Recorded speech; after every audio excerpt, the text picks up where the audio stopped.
จ้าจุตนจุองค์ได้เมตตาแผ่ปารมีมาเป็นนวโลกุตรธรรมปกเกล่าเกษาปกห่มรักษาครูบาอาจารย์พระมหาเถระพระเถรานุเถระเพื่อนสหธรรมิกสหพรหมจารีทุกรูปทุกองค์ปกห่มรักษาศรัทธาสาธุชนคนดีคนเฒ่าคนแก่อีพ่ออีแม่ทั้งหลายที่ติดตามรับฟังรายการสารธรรมยามค่ำทางสถานีวิทยุในเครือข่ายคลื่นสีขาวเพื่อชาวประชาโดยเมตตาบารมีของท่านอาจารย์พระครูอภิวัฒนวิกรมผอ.คลื่นสีขาวเจ้าอาวาสวัดปากตังเจริญอำเภอดอยหล่อจังหวัดเชียงใหม่ได้เชื่อมสัญญาณได้ลิงก์สัญญาณได้มอบเวลาในวันอังคาร20:00 นถึง 22:00 นให้กับอาตมาภาพในนามของพระสงฆ์เผยแผ่พระพุทธศาสนาจังหวัดลำปางได้ทำหน้าที่ได้เข้ารายการได้มาพบปะกับศรัทธาเฒ่าแก่อีพ่ออีแม่ทั้งหลายครอบครัวคลื่นสีขาวของเฮา28สถานี29สถานีในพื้นที่จังหวัดภาคเหนือ8จังหวัดภาคเหนือด้วยกันบางพื้นที่ก็ได้รับฟังชัดเจนบางพื้นที่เสียงสัญญาณอาจจะบ่ชัดเจนเพราะว่าอยู่ไกลจากเครื่องส่งมักศรัทธาญาติโยมก็ต้องขอบคุณกับในเมตตาบารมีครูบาอาจารย์ทุกรูปทุกองค์ที่เข้ามารับฟังรายการโดยศรัทธาญาติโยม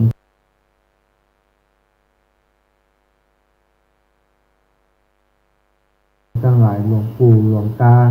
หลวงน้าทุกพี่ทุกน้องตลอดถึงพระภิกษุสงฆ์ทุกชนคนเฒ่าคนแก่โยมพ่อโยมแม่อีพ่ออีแม่ทั้งหลายที่ได้รับฟังรายการสารธรรมยามค่ำเมื่อค่ำยามคืนวันนี้เราพบปะกันวันที่26วันอังคารที่26 12ค่ำเดือน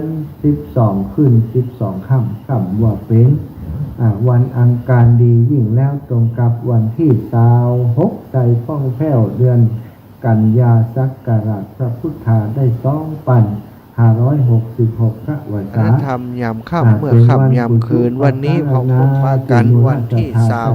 26วันอังคารที่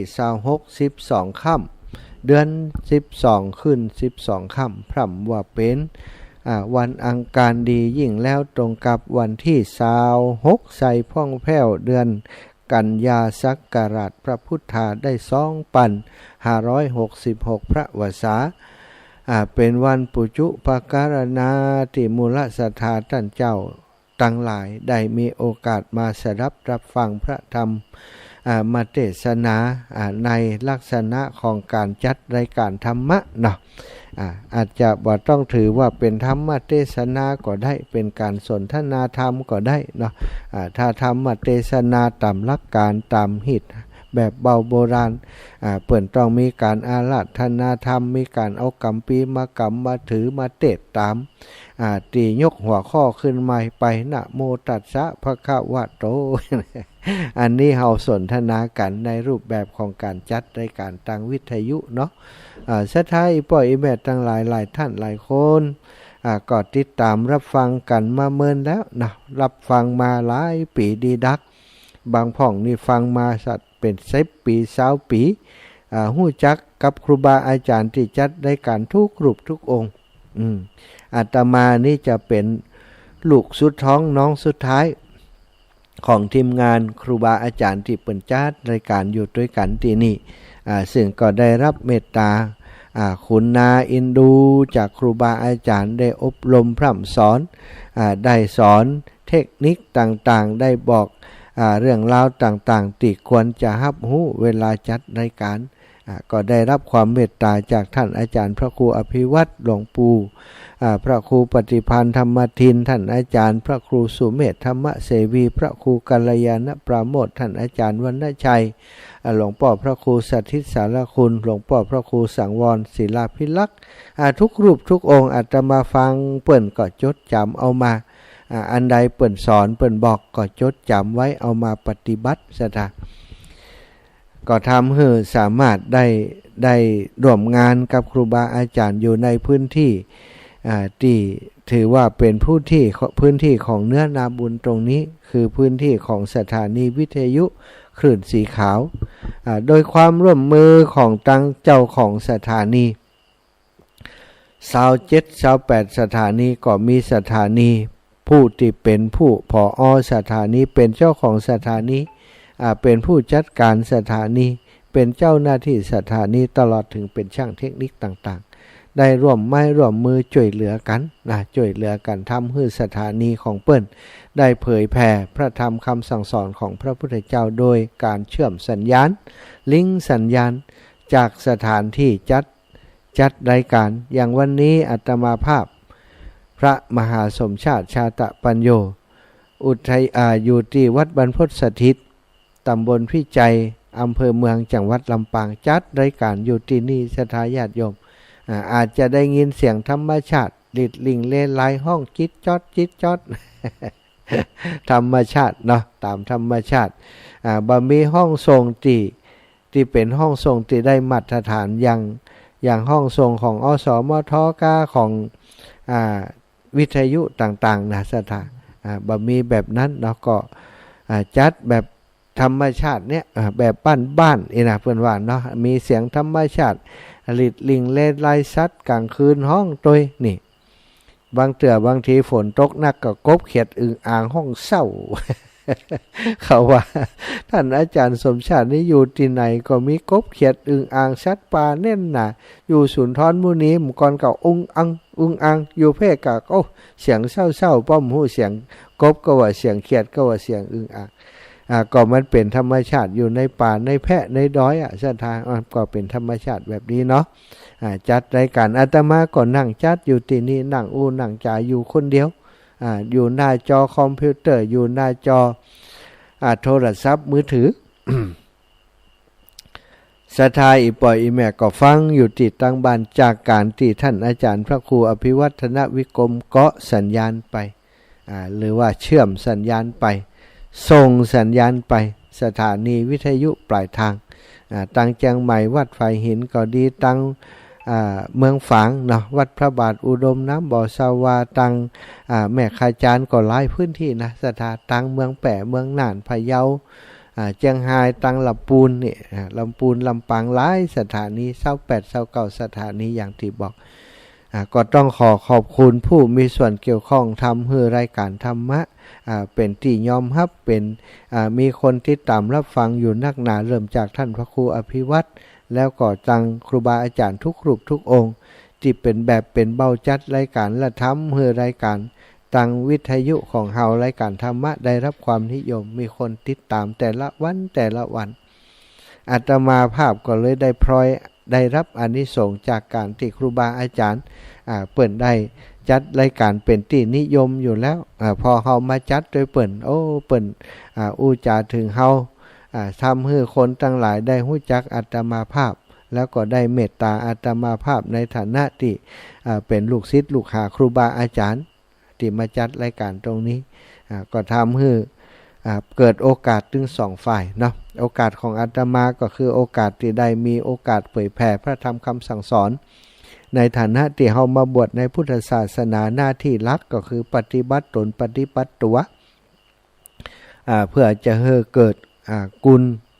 คุณงามความดีคัดเก่ากิเลสของตัวเก่าให้ออกไปให้เป็นผู้ที่ห่าง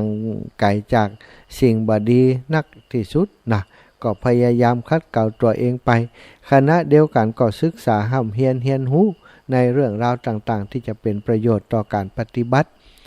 มีหลายสิ่งหลายอย่างที่เห็นไปแล้วมันเกิดประโยชน์เวลาไปสื่อสารไปอุจากับศรัทธาญาติโยมถ้าเปิ่นได้รับรู้เปิ่นได้ยินได้ฟังเปิ่นก็จะปฏิบัตินำไปประพฤติปฏิบัติก็จะเกิดประโยชน์กับเปิ่นก็คือช่องทางของการเผยแผ่ตรงเนี้ยศรัทธาทั้งหลายเนาะอาตมาก็มีโอกาสได้รับใจครูบาอาจารย์มีโอกาสได้มาจัดรายการกับเปิ่นก็ดีใจทุกครั้งนะศรัทธาที่ได้มานั่งในพื้นที่ตรงนี้ได้สื่อสารออกอากาศไปตรงนี้แล้วก็มีความสุขใจมีความดีใจทุกครั้งเพราะเรา ได้สร้างประโยชน์เนาะเพื่อกับตัวเก่าตัวเก่าถ้าอยู่บ่ได้ศึกษาห้ำเฮียนบ่ได้ถ้าบ่มีพื้นที่บ่มีเวทีอย่าบ่มีโอกาสแบบนี้มันก็ฮู้กับตัวเก่านะแต่พอเฮาฮู้แล้วมีโอกาสมีพื้นที่มีเวทีให้เฮาได้ทำงานอย่างนี้ก็ถือว่าเป็นบุญเป็นกุศลเป็นอานิสงส์ที่ตัวเก่าเคยสร้างได้ทำมาเลยได้มีพื้นที่แต่ก็บอกฮู้ว่าพื้นที่แห่งนี้เนาะอนาคตตั้งหน้าจะเป็นอย่างไร ศรัทธาก็กังวลครูบากับอาจารย์ก็กังวลอาตมาภาพก็กังวลอยู่ว่าปี67นี้เปิ่นจะมีการบังคับใช้กฎหมายเกี่ยวกับการกระจายเสียงแหบใหม่นี่จะเป็นอย่างไรพ่องเขาจะได้ยินได้ฟังกันอยู่แบบนี้ก่อหรือว่าจะได้มีวิธีการจัดการแบบใดหรือว่าบ่ได้ยินได้ฟังนี่ก็ยังบ่แน่ใจกันเนาะแต่ณวันนี้คณะที่เฮายังมีโอกาสได้รับรู้รับทราบได้รับฟังสถานียังออกอากาศอยู่มีหน้าที่ใดก็ทำเต็มที่อาตมามีหน้าที่จัดก็พยายามขวนขวายศึกษาหาความรู้หาเรื่องราวดีๆมาสื่อสารอุจากับเฒ่าแก่อีป่อยอีแม่ทั้งหลายศรัทธาอีป่อยอีแม่ทั้งหลายอยู่ตั้งบ้านตั้งจองมีโอกาสค่ำคืนอย่างอีนอนบันรับเตือนรับเจ้าไปกลางคืนตื่นมาก็บ่ฮู้ยะหยังรับดึกแห่น้อยอาศัยธรรมะเป็นเปื้อนกล่อมไปก่อนฟังธรรมไปฟังที่ครูบาอาจารย์เปิ้นอู้เรื่องนั้นเรื่องนี้เรื่องใดดีก็ก้อนไก่เก็บเอาไว้ใจประโยชน์กับตัวก้อนไก่เก็บเอาไว้ใจประโยชน์กับครอบครัวลูกหลานเป็นหน้าที่เนาะเฮาฟังอย่างก็แล้วแต่ศรัทธาญาติโยมเหมือนครับเฮาไปหล่อนเอาอันทองนี่กะทองมันจะปนดินปนหินปนทรายสะปะสะเป็ดต้องเอาน้ำล้างเอาอย่างกว่าจะได้ทองมาเปิ่นล่อนศรัทธาหล่อนเอาทองการที่มีครูบาอาจารย์มาจัดในการให้เฮาฟังอย่างนี้ก็เหมือนกันเฮาก็มีหน้าที่จะต้องหล่อนเอาสิ่งดีๆครูบาอาจารย์ก็หล่อนมาแล้ว เลือกมาแล้ว เอาสิ่งที่ดีๆมาเล่าให้ศรัทธาญาติโยมมาอู้มาจามาแบ่งปันให้ศรัทธาญาติโยมแล้วศรัทธาญาติโยมก็ล่อนเอาแหมคำอันใดที่เป็นประโยชน์กับตัวเฮาอันใดดีก็เก็บเอาไว้อันใดบ่ใจเป็นคำที่เปิ้นเอามาเสริมเอามาอู้มาจาเพื่อเกิดความรื่นเริงบันเทิงใจเฮาก็บ่ต้องเก็บเอาไปไว้ก็ได้บ่ต้องจดก็ได้ จดไว้ในใจก็ได้นะอันใดที่ดีๆก็จดก็จำเอาไว้ในใจเกิดประโยชน์กับตัวเฮาต่อไปเนาะศรัทธาญาติโยมทั้งหลายก่อนที่จะนำสารธรรมมาอูจาสำหรับวันนี้เนาะตะกี้กะแอมไปกำรู้สึกแสบคอเดี๋ยวขออนุญาตไปดื่มน้ำอุ่นๆสักแก้วหนึ่งขอขั้นรายการด้วยเพลงธรรมะสักเพลงหนึ่งนะหนทางมนุษย์ก็แล้วกันเนาะ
ใจต่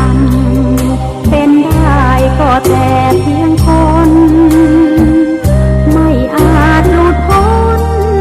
วังวนลุ่มลมโลกีมาสิเชิญมาทางนี้หนทางมนุษย์ที่บริสุทธิ์ห่างความมองมัวชีวิตห่างโลกเวียนวนของคนลุ่มหลงโลกีพระพุทธองค์ทรงชี้วิธีพระธรรมนำทาง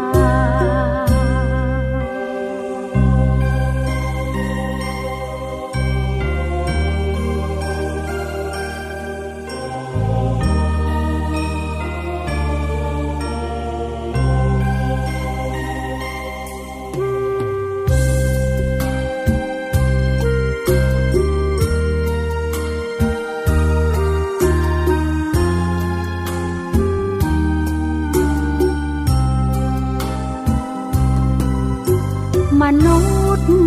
แปลว่าผู้มีใจสูงเหมือนดังยุงมีดีอยู่ที่แววคนถ้าใจต่ำเป็นได้ก็แต่เพียงคนไม่อาจหลุดพ้นวังวนลุ่มลมโลกีมาสิเชิญมาทางนี้หนทางมนุษย์ที่บริสุทธิ์ห่างความมองมัวชีวิตห่างโลกเวียนวนของคนลุ่มหลงโลกีพระพุทธองค์ทรงชี้วิธีพระธรรมนำทาง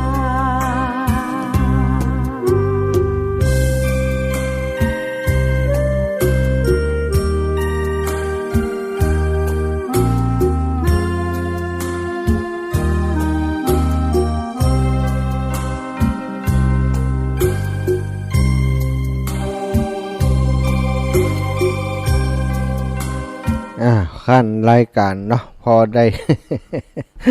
ดื่มน้ำฮ้อนสักน้อยศรัทธายังหลายช่วงนี้ใจเสียงนักไปหน่อยเนาะวันก่อนมีงานที่วัดบรรพตสถิต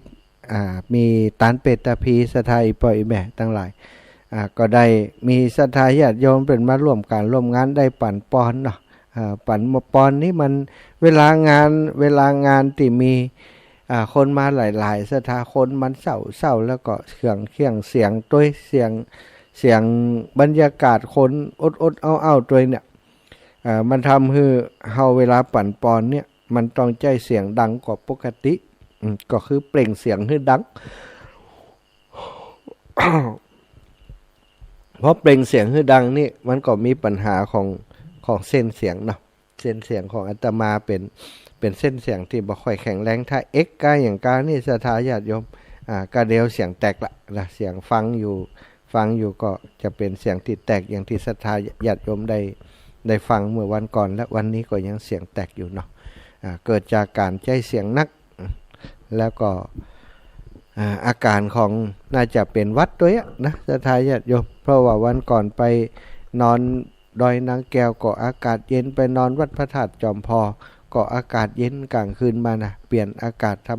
ทำให้สุขภาพก็ทำท่าจะเป็นไข้เป็นหวัดแต่ก็ไม่ได้เป็นถึงขนาดล่มหมอนนอนเสือนะ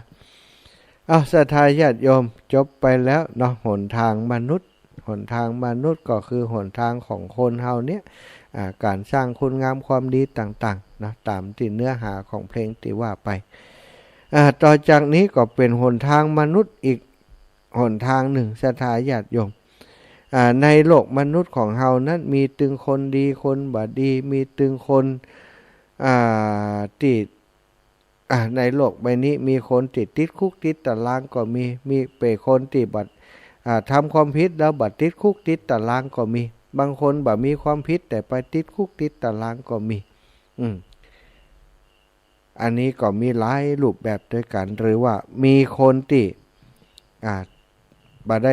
ทำความผิดหยังเป็นคนปกติอย่างหมู่เฮาเนี่ยก็บ่ได้ติดคุกติดตารางเนาะศรัทธาญาติโยมทั้งหลายคนติดคุกติดตารางเปิ้นเรียกว่านักโทษนักโทษก็คือมีโทษ เป็นโทษ เป็นโทษต้องไปอยู่ในคุกในตารางตะกี้ชั่วโมงแรกที่จัดรายการที่ลำปางก็อู้ถึงเรื่องของคุกของตาราง เนื่องจากว่าเดี๋ยวนี้ที่ลำปางเนี่ยเนาะเรือนจำกลางลำปางเนี่ยเพิ่นได้สร้างในที่แห่งใหม่เรือนจำของที่เรือนจำกลางเนี่ยอนาคตตั้งหน้าที่หน้าโรงพยาบาลสถานก็จะเป็นลานจอดรถของโรงพยาบาลจะเป็นสถานที่ที่เป็นเขตราชพัสดุที่หน่วยงานราชการต่างๆเพิ่นจะได้ใช้ประโยชน์ต่อไปนะเพิ่นจะย้ายไปอยู่ที่ไหนก็รอฟังตั้งหน้าเพิ่นก็แล้วกันความจริงเพิ่นสร้างแล้วนะสร้างเรียบร้อยแล้วเพิ่นก็จะย้ายไปปุ่นนะศรัทธาอีป่อยอีแม่ทั้งหลายคนที่ติดคุกติดขังติดตารางถ้าเป็นป่อจายเรียกว่านช นักโทษชายนะเลขที่อย่างเข้าไปอยู่ในหันเปิ่นมีชื่อละนช110จำนวนต่อใดนชติดนชนั้นนชนี้นะเปิ่นมีรหัสมีเลขที่เอาเปิ่นมีชื่อละไปอยู่ในหันเป็นชื่อนชมั้งนช112นช1005อีกว่าไปนชนยนักโทษหญิงก่อนนยนักโทษชายนักโทษหญิงนะศรัทธาญาติโยมทั้งหลายเมื่อเอ่ยถึงนักโทษเฮามักจะนึกถึงผู้ที่ถูกคุมขังในเรือนจำอันเป็นที่ไผ่ๆก็บ่อยากจะไปอยู่ตรงนั้นไผ่ๆทุกคนศรัทธาเนาะบ่อยากจะเป็นนักโทษคนติดต้องคดีต่างๆถามว่าเขาอยากจะไปติดคุกติดตารางก็นะเขาก็อยากไปแต่คิดว่าสิ่งตัวทำเนี่ยจะเล็ดหลอดมือของกฎหมายไปได้เองแต่จริงๆแล้วถ้าทำความผิดเนี่ยอย่างใดก็ตามบ่สามารถจะเล็ดหลอดอันมือของกฎหมายไปได้บางคนนี้หนีคดีเป็น10 ปีคดีกว่าจะหมดอายุความนี่20 ปีซะท่าเอาหนีเป็น10 ปีแล้วเอาไปเอามาปิกมาบานเปิ่นจับได้ก็ต้องไปติดคุกติดตารางติดย้อนหลังแหมนะซะที่หายไป10 ปีนะเอาคืนหมดติดย้อนหลังไปแหมหนีคดีก็โดนติดนะคือนักโทษนะศรัทธาญาติโยมเพิ่นบอกว่านักโทษที่จะกล่าวถึงนะศรัทธาญาติโยมนักโทษทั่วไปนี่ก็คือนักโทษติดคุกติดตารางแต่วันนี้สิ่งที่อาตมาจะกล่าวถึงนี้คือนักโทษที่ถูกคุมขังอยู่นอกคุกนักโทษที่คุมขังในนอกคุกมีด้วยกาท่านอาจารย์เปิ้นปล่อยมาอยู่นอกคุก บ่ใจหมู่ที่เปิ้นเอามาคุมประพฤติอยู่นอกคุกนะอยู่นอกคุกนี่มีนักโทษอีกชนิดหนึ่งเปิ้นเรียกว่าคุมประพฤติซะท่าต้องไปรายงานตัวทุกเดือนทุก2 เดือน3 เดือนก็ว่าไปรายงานตัวไปสร้างคุณงามความดีถ้ามีความผิดอย่างก็ปล่อยในที่สุดเรียกว่านักโทษนอกคุกแบบนั้นนะแต่นักโทษนอกคุกที่จะอู้ถึงเนี่ยที่มีอยู่ดาดดื่นเต็มบ้านเต็มเมืองหรือมีอยู่ทุกที่บ่ว่าจะเป็นที่บ้านของเฮาที่ทำงานตลอดจนตามสถานที่ต่างๆที่มีผู้คนเฮาก็จะพบกับนักโทษนอกคุกได้ทั่วไปแล้วเพอศรัทธาญาติโยมทั้งหลายเพอนั้นเฮาเองก็อาจจะเป็นนักโทษนอกคุกกับเขาเหมือนกันลองฟังพอว่าเฮาเป็นนักโทษนอกคุกอย่างใดนักโทษที่ว่าหมายถึงนักโทษอย่างใดศรัทธานักโทษนอกคุกนี่ครับคือนักโทษที่ชอบเพ่งโทษคนอื่นคนที่ชอบเพ่งโทษคนอื่นชอบโทษคนอื่นหรือชอบจับผิดคนอื่นซึ่งนิสัยที่ชอบโทษคนอื่นดูเหมือนว่าจะเป็นกันแทบทุกคนนะศรัทธาญาติโยมทั้งหลายในองค์กรที่ทำงานเมื่อมีไผทำงานบกพร่องก็มักจะไปโทษคนอื่นว่าเป็นต้นเหตุคืองานของตนเนี่ยบกพร่องเป็นต้นว่าหัวหน้างานมักจะโทษลูกน้องนะ โทษลูกน้องว่าโอ้ลูกน้องทำงานลูกน้องมันโง่มันบ่ฉลาดมันทำงานบ่ได้เป้าหมายมันบ่เข้าใจทำงานบ่ดีเนี่ยไปโทษลูกน้องขาดความรับผิดชอบส่วนลูกน้องส่วนใหญ่ถ้ามีความผิดในองค์กรก็มักจะโทษว่าหัวหน้าน่ะซับเผ่าหัวหน้านั้นน่ะใจงานคนบ่ถูก ลูกน้องก็เพ่งโทษหัวหน้าก็ว่าลูกน้องสั่งงานบ่เป็นน่ะเดี๋ยวก็สั่งอย่างหนึ่งเดี๋ยวก็บอกคือทำแหมอย่างหนึ่งเดี๋ยวทำแล้วก็เปลี่ยนไปทำแหมอย่างหนึ่งเนี่ยกลับไปกลับมาเป็นคนเอาใจตัวเองบ่หันหัวใจลูกน้องลูกน้องก็จะว่าให้เจ้านายแบบนี้ซะละเพื่อนร่วมงานระดับเดียวกันก็มักจะโทษกันว่าคนนี้ทำงานจ้าคนนั้นทำงานบ่ดีสู้ตนบ่ได้คนนั้นบ่ฮื้อความร่วมมือกับตนเพราะอิจฉาตนเลยบ่ช่วยเหลือการงานทำฮื้องานล่าจ้าอย่างอีเป็นต้นอันนี้หมู่ที่คอยเพ่งโทษกันผู้ที่มาขอรับบริการหรือลูกค้าอย่างเช่นไปบริการโรงพยาบาลก็ดีไปใช้บริการที่ห้างร้านต่างๆก็ดีก็มักจะโทษผู้ให้บริการว่าทำงานจ้าขาดประสิทธิภาพบ่มีจิตใจของผู้ที่จะบริการพูดจาอะไรอย่างก็บ่เพราะการพูดการจากิริยาท่าทีบ่ดีต่อผู้มาติดต่อแน่อย่างเฮาไปโรงพยาบาลเนี่ยศรัทธาญาติโยมทั้งหลายบางครั้งบางทีเนี่ยก็หงุดหงิดเนาะไปรอบางเตื่อหมอนัดนะหมอนัดเฮาว่ามานี่เนอะมาห้องนี้เลยมาตามวันนัดเนี่ยมาห้องนี้มาพบคุณหมอนี่ได้ใบนัดเรียบร้อยถึงเวลาไปพบไปนั่งรออยู่หั่นบ่ห้องสักเตี่ยก็ไปถามโอ้ยังไปทำบัตรยังไปรายงานตัวก่อนทำบัตรก่อนมาตามขั้นตอนก็อีวะโหก่อนไหนว่าคุณหมอนัดถือมานี่ใช่คะโอ้เข้าใจผิดแล้วอีวะก็เข้าใจผิดอย่างใดหมอนัดมานี่น่ะเอาไปเอามาโอ้เดินเรื่องวันนั้นส่วนรูปแล้วบ่ได้ตรวจก็มีบางคนนะจ้าท่าแล้วบางครั้งบางทีนี่บางคนก็นั่งเนาะไปโรงพยาบาลเนี่ยมันก็จึงมีผ่องหน้าคุณหมอพยาบาลบางทีหน้าฮักหน้างอใส่ เคยหันอยู่เหมือนกันนะบางครั้งบางทีเนี่ยคนเฒ่าคนแก่เปิ่นบางหูก็อู้ตาคอกใส่ก็มีบางตีบางแห่งนะบางตีบางแห่งบ่ใจทุกตีทุกแห่งไปจ้าท่าบริการบดีบางเตือก็มีแต่บางเตือก็เป็นความคิดของคนที่คอยแต่จะเอาแต่ใจตัวเองอาจจะเฮาไปรับบริการเฮาต้องเป็นบริการเฮาแบบนี้อีกถ้าจะให้เปิ่นบริการแบบนั้นบางเตือบางทีก็ต้องไปพุ่นเอกชนเนี่ยถ้าจะเข้าไปถึงปุ๊บตึงรุ่งเข้ามาหาเลยเนาะบางทีมันจะเป็นอย่างนักต้องนอน เสี่ยงการนอนคืนเป็นหมื่น เอกชนแต่ถ้าของรัฐนี่มันได้เสี่ยงหรอจะทำได้เสี่ยงนักอย่างอันหรอเปิ่นก็บ่ใครฮื้อนอนผ่องหรือว่าบางเตือยังบ่หายดีเปิ่นก็เคกลับแล้วอีกก็มีน่ะพวกเปิ่นต้องเวียนกันเปลี่ยนกันเนี่ยมันก็แตกต่างกันนะการบริการมันก็เป็นเรื่องบางครั้งมันก็มีความจริงนะสถาแต่บางเตือบางทีนี่ก็ต้องเข้าใจกันแล้วก็ฝ่ายบริการบางครั้งก็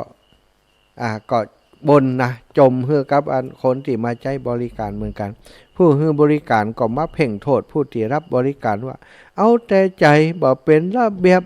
ข้อปฏิบัติว่าไว้บ่หันใจคนที่ให้บริการเหนื่อยจะตายอิดจะตายเหนื่อยเป็นเหมือนกันเป็นคนบ่ใช่เครื่องจักรเครื่องยนต์คนที่ให้บริการก็มักจะจมไปในแนวทางนี้มันก็ว่าอย่างไรก่อมจังว่าเนาะศรัทธาญาติโยมถ้าเฮาเป็นผู้ไปรับบริการเฮาก็ต้องการบริการที่ดีๆอูจ๋าม่วน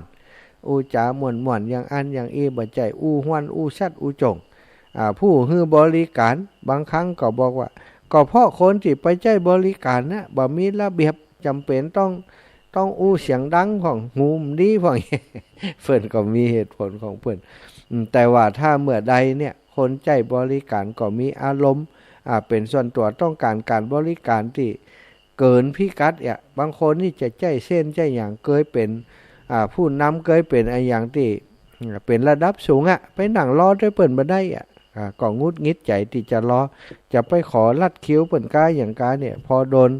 เปิ่นบ่าสนองตอบหรือว่าบ่ฮื้อลัดคิ้วก็อาจจะโคตรเปิ่นก็ได้ อันนี้ศรัทธาญาติโยมฉะนั้นเนี่ยแต่ละฝ่ายนี่มันก็ต้องหันใจซึ่งกันและกันนะเนาะหันใจซึ่งกันและกันไม่ใจว่าโอ้แต่ละฝ่ายก็เอาแต่ความถูกต้องของตัวเก่าเป็นใหญ่นะถ้าเอาความถูกต้องของตัวเก่าเป็นใหญ่นี่มันก็จะเป็นปัญหานักเพ่งโทษนี่มีกุฏิกูแห่งศรัทธาญาติโยมแม้กระทั่งในบ้านนะที่บ้านเขาก็มีเปิดห้องว่าก็มีนักตีเพ่งโทษเหมือนกันที่บ้านเนี่ยหากเขามีลูกมีปัญหากับสามีกับภรรยาก็มักจะโทษกันเป็นต้นว่าฝ่ายหนึ่งโทษอีกฝ่ายหนึ่งว่าตามใจลูกนักเกินไปทำให้ลูกเอาแต่ใจถ้าลูกลึกมาป่อก็ว่าแม่มันนะกะเอาใจมันล่ำไป แม่มันก็ด่าป่อมันก็ป่อมันก็ตัวเป็นป่อยังไงตัวยังบัดว่าบัดด่ามันก็ว่ายังเขาว่ายังก็ปกป้องมันเหี่ยเดี๋ยวนี้เสียคนไปแล้วมาว่าเขาได้ยังไงเอาไปเอามาใส่โทษกันไปใส่โทษกันมาซะทั้งเปิ้นเรียกว่าเพ่งโทษเส่งใส่โทษคนอื่นตัวเก่ามีความผิดอย่างเอาความผิดไปให้คนอื่นหมดที่บ้านของเฮามักก็จะมีปัญหาแบบนี้เหมือนกันตัวเฮาเองจนเสียคนอีกฝ่ายก็โทษเพราะมากเกินไปทำให้ลูกขาดความอบอุ่นไม่อยากอยู่บ้านก็ต้องไปคลุกอยู่กับเปื่อนสุดท้ายมาก็โทษว่าภรรยาพ่องโทษสามีพ่องโทษกันไปโทษกันมาพ่อแม่กับลูกก็มักจะจับขู่โทษกันและกันเช่นพ่อมักจะโทษว่าลูกบ่ค่อยรับผิดชอบต่อการบ้านการเฮือนเอาแต่เล่นเกมชอบเที่ยวเตะขาดวินัยบ่ฮักดีบ่ฮู้จักช่วยตัวเองแม้แต่เรื่องเล็กๆน้อยๆปล่อยฮือห้องลกลุงลังบ่สนใจที่จะช่วยทำการทำงานบ้านบ่เห็นใจพ่อแม่ใจเงินก็เปลืองหันเปื้อนสำคัญกว่าพ่อแม่บ่เชื่อฟังคำสั่งสอนชอบเถียงพ่อเถียงแม่บางครั้งบางทีพ่อแม่ก็เพ่งโทษลูกไปในลักษณะแบบนี้ก็มีส่วนลูกเองนะบางทีก็โทษว่าพ่อแม่เนี่ยเอาแต่ใจตัวเองทำอะไรอย่างก็บ่ถูกใจพ่อแม่ไปสักอย่างบังคับเขาต้องทำอย่างอันทำอย่างอีเขาก็มีชีวิตของเขาลูกเขาบ่ใจเครื่องจักรเครื่องจนแล้วลูกละอ่อนบ่เดียวนี้มันคิดเหมือนละอ่อนสมัยก่อนสมัยก่อนปล่อยว่าอย่างได้แม่ว่าอย่างไรมาเอาอย่างนั้นบ่เดียวนี้เขาสอนเรื่องประชาธิปไตยสิทธิเสรีภาพอีหรอกเขามีสิทธิ์จะทำอย่างนี้เขาอยากจะมีเวลาส่วนตัวของเขาพ่อแม่ก็บ่ใจฟังเหตุฟังผลของเขาพ่อบ่เคยถามเหตุผลแม่บ่เคยถามเหตุผลเนี่ยแต่ละฝ่ายก็จะเป็นอย่างอีสถานบ่เห็นความดีของหูของคอยแต่จะจับผิดชอบบังคับชอบดุชอบขี้บนแล้วแหมน่าเบื่อบ่พยายามที่เข้าใจลูกบ่ฟังเหตุผลชอบเอาแต่เรื่องเก่าๆของตนเองตอนเด็กๆมาเป็นบรรทัดฐานให้ลูกปฏิบัติเป็นหัวคนหัวเก่าบ่ทันสมัยบ่ยอมรับการเปลี่ยนแปลงของโลก พ่อแม่บางคนก็เปลี่ยนอย่างอันแต่นะโอ้พ่อเมื่อก่อนไม่ใช่อย่างอีนะบะน่ะแม่เมื่อก่อนนี่นะอย่างอันอย่างอีก็เรื่องเมื่อก่อนกับเรื่องบัดเดียวมันก็แตกต่างกันลูกก็ส่วนใหญ่ก็เวลาพ่อแม่ว่าอย่างต่างๆพ่อแม่ก็มักจะอ้างเอาเรื่องเก่าๆติดตัวเคยทำแล้วเนี่ยมาเป็นบรรทัดฐานให้ลูกปฏิบัติบางครั้งบางทีมันก็เกิดปัญหาศรัทธาญาติโยมเมื่อเป็นแบบนี้เนาะในโลกนี้ก็มีนักโทษเต็มไปหมดกะศรัทธาโทษกันไปโทษกันมาก็เป็นนักโทษเฮาก็เป็นนักโทษเหมือนกันกล่าวได้ว่าคนส่วนใหญ่มีนิสัยเป็นนักโทษลองสังเกตตัวเฮาก็ได้ศรัทธาเมื่อมีไผมาตำนี้ว่าหั่นว่านี้กับเฮาเนี่ยเขาก็จะแก้ตัวได้ทันทีการแก้ตัวก็คือการปกป้องกิเลสของตัวเองอย่างหนึ่งการปกป้องความเป็นตัวกูของกูกลัวตนจะเสียหน้าหรือว่าบ่เก่งบ่ดีบ่ายเบี่ยง โยนความผิดไปให้คนอื่นถึงเฮาผิดก็บอกว่าบ่ใจเฮาสถาเหมือนกับโลกอันเปิ้นว่าตดคนตดอันอย่างก็โทษคนอื่นเต่าเส้นผมหันเป็นผู้เขาโทษของเฮาเนี่ยมองบ่เห็นเต่าเส้นขนตดคนอื่นเหม็นเบื่อบัดหน้าดมตดของตัวเองนี่ชมว่าหอมจังอีหรอกสถาทั้งหลายถ้าเฮาเนาะเป็นคนที่ชอบเพ่งโทษคนอื่นเป็นคนที่บ่มองโลกในแง่ที่มันเป็นมุมมองดีๆเหี้ยเนี่ยแล้วก็เป็นคนที่บ่ยอมรับความจริงเป็นคนที่มีทิฏฐิมานะเป็นคนยึดมั่นถือมั่นในตัวตนบ่ยอมรับฟังความคิดเห็นของผู้อื่นบ่ยอมแปลงใจหาผู้อื่น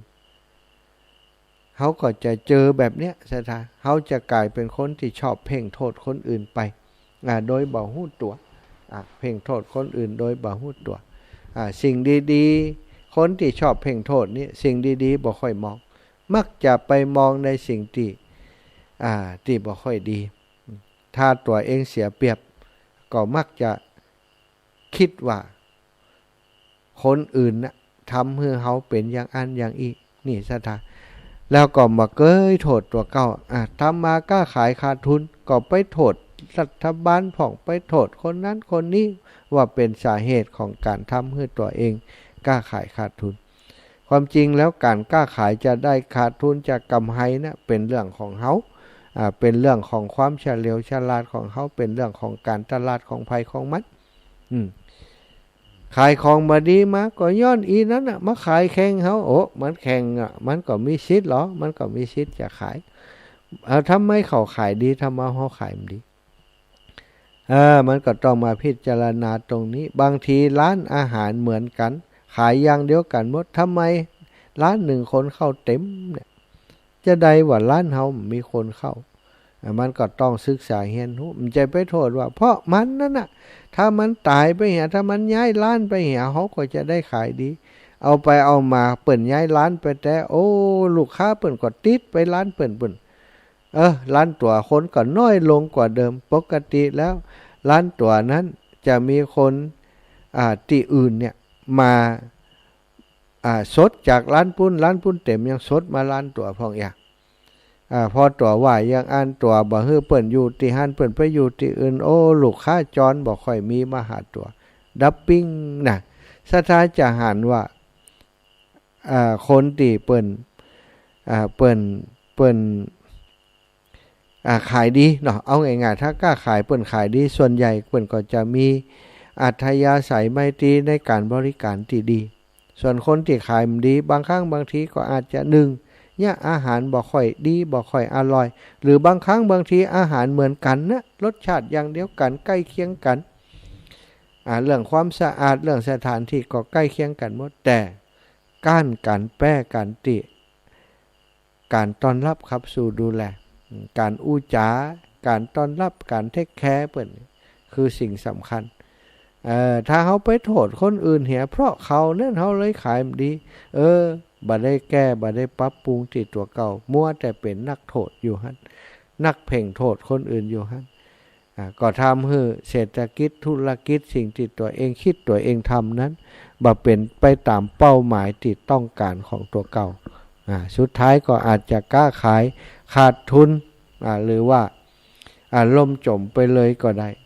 อันเนี้ยสถาอีปล่อยอีแม่ทั้งหลายเนาะวันนี้อูจากันเกี่ยวกับการเพ่งโทษการเป็นนักโทษทุกคนบอกว่าเปิ้นว่าตัวบางครั้งเขาเผลอมาเขาก็ไปเพ่งโทษคนอื่นก่อนนิสัยของคนเฮาเนี่ยเวลาสิ่งที่ดีเนี่ยส่วนใหญ่จะคุเข้าตัวถ้าเปิ้นว่าอันนั้นดีเนาะอันนี้เฮานะกะ เฮานะก็แปลงนะเฮานะก็กึดเนี่ยบางคนบางครั้งบางทีนี่ตัวเองมันจะรู้เรื่องอย่างสักอย่างเป็นผู้นำก็เป็นอย่างก้าต่างๆเนี่ยบางทีก็ชุบมือเปิบคนนั้นคนนี้เปิ่นคิดเปิ่นแยะเปิ่นทำมาพอถึงเวลามาปุ๊บจะเป็นผลงานก็อันนั้นผมคิดอันนั้นผมแยะอันนั้นผมท แต่ถ้าเปิ่นว่าโอ้ยังดีอันนี้ดีอันนั้นดีก็เขาแล้วกะหมอนั่นกะยะนี่อันที่ดีๆนี่เฮา อันที่ดีนี่เขาเนาะ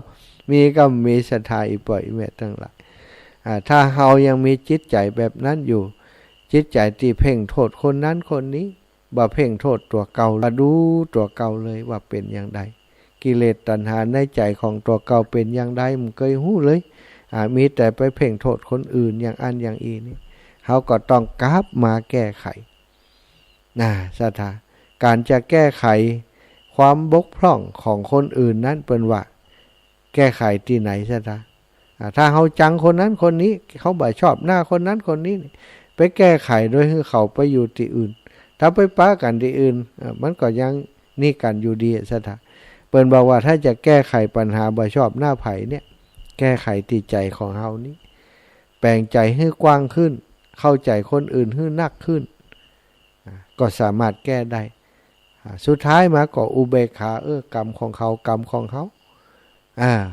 ทุกคนก็เกิดมาก็ตายเหมือนกันเขาก็จะอยู่กำฟ้าเฮาก็อยู่กำฟ้าเกิดมาก็ทุกข์เหมือนกันเขาก็ทุกข์เฮาก็ทุกข์ไปโกรธกันไปเกลียดกันอย่างบางครั้งเกลียดคือเขาจังเขาฮู้เรื่องเนี้ยเขาก็รับสอดเสียเวลาขึ้นมาโกรธไผมันจังไผดีกว่าปรับติใจของตัวเก่านี้บ่เป็นนักโทษบ่เป็นนักเพ่งโทษไผเฮาก็จะป้นโทษป้นคุกป้นตารางโดยตัวเก่าเนาะชั่วโมงต้นชั่วโมงแรกนี้20 นาฬิกา 45 นาทีนะก็จะแบ่งเวลาให้ศรัทธารีแลกซ์พักผ่อนเหตุกรรมให้ศรัทธาช่วงแรกนี้ได้โทรมาสัก10 นาทีเนาะจากนั้นก็จะพักผ่อนสักกรรมแล้วก็จะปะกันในชั่วโมงที่2ศรัทธาญาติโยมไฟที่รอจะโทรมาสื่อสารมามาจาแม่ฟังอยู่เนอะฟังอยู่ที่ไหนโทรมาพบรายงานจิมแม่อยู่ที่ไหนชื่ออายังฟังอยู่ที่ไหนแล้วก็ฟังสถานีใดขอบคุณเปิ้นฮื้อจิมเนาะเปิดโอกาสให้โทรแล้ว0808844173ถ้าถึง21 นาฬิกาพักเลยนะเด้อหลัง21 นาฬิกาห้ามโทรมาเตี่ยปูน21 นาฬิกา 45 นาทีจะปั่นแหมช่วงหนึ่ง ปั่นแหมช่วงหนึ่งคือโทรมาแหมช่วงหนึ่งเนาะโทรมามาจากกันได้0808844173เนอมาแล้วสายแรกนะโยมแม่พวงพกาเจริญปอนโยมแม่พวงพการับสายแล้วไปสาเจ้าท่านมหาเจ้าแม่ติดตามอันฟังท่านเสมอแต่ฟังเพื่อนโทร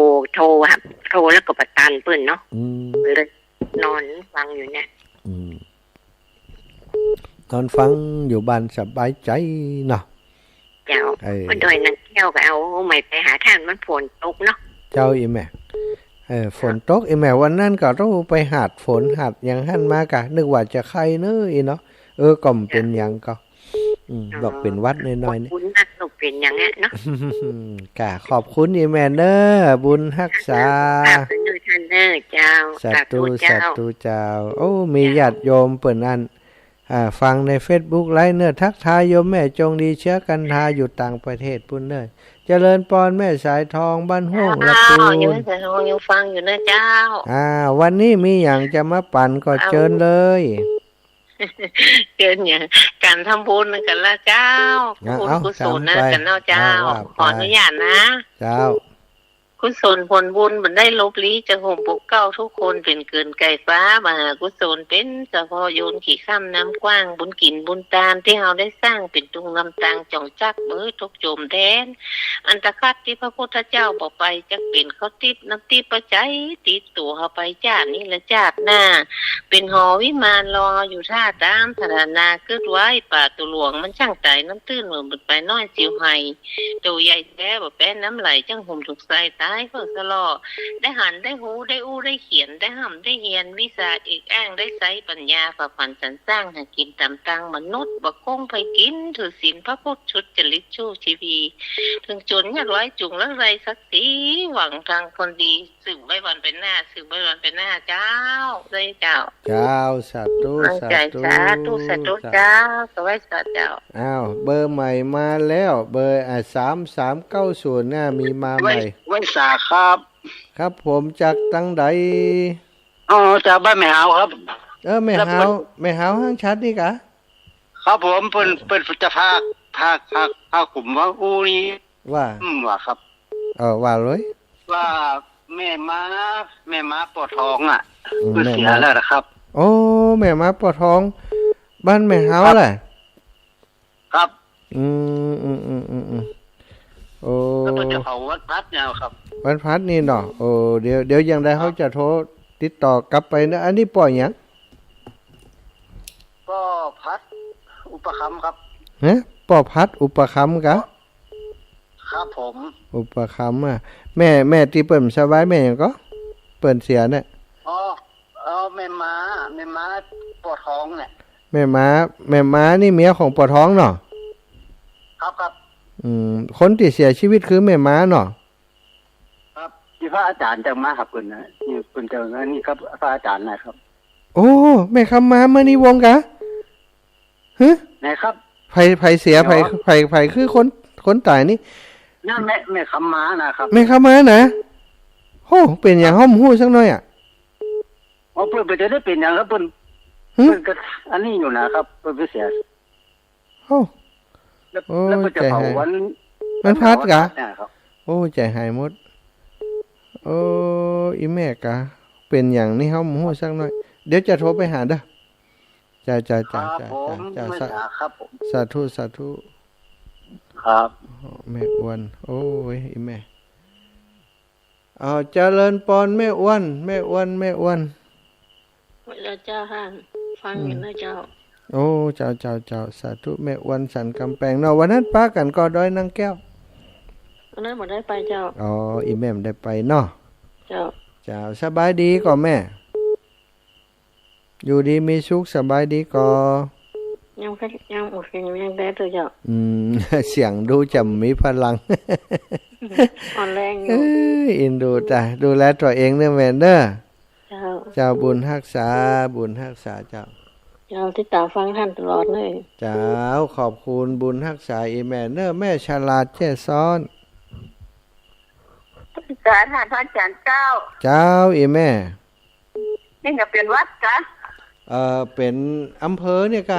วัดเหมือนกันนะ ใจเสียงนักเสียงมันแตกมันเป็นวัดมันเป็นไออย่างเก่าได้ไหมเป็นอำเภอ น้องเพื่อกัน ถึงวัด การงานดูนั่นกำได้ไปจะก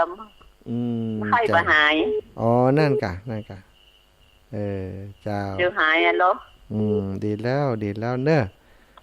ขอบคุณนี่แม่นะรับสายพี่น้องเมืองน่านครับ อาจารย์ก็ขอมาหายเร็วๆได้ไหมเนอะ เจ้าสาธุเจ้า ก็อย่าดีมีสุขได้ไหมเนอะ เจ้าแม่อ้าวป้อนน้อยสมเพชรโอ้พี่น้องตาวังผา ก็ผมคือผู้เพียงนะครับเราขวาน้ำเชื้อนี่ก็วัดก่อนนะ ปอปิดอยู่ก่อนเอาว่าเลยปอ ที่เราครับ เป็นได้ชัดเจนดีก็ปุ้น ครับสเตนนี้ไม่ใช่ตาของขวาเอาเพื่อผู้เพียงเลยครับเนอะ เปลี่ยนตั้มเดียวกันนี่ เปลี่ยนให้ปอดตั้มเดียวลูปอสมเพชรภูเวียง ครับอำเภอภูเพียง ผมเพชรภูเพียง บ้านแหนอำเภอภูเพียง บ้านแหบดีแล้วขอบคุณอีปอนนะ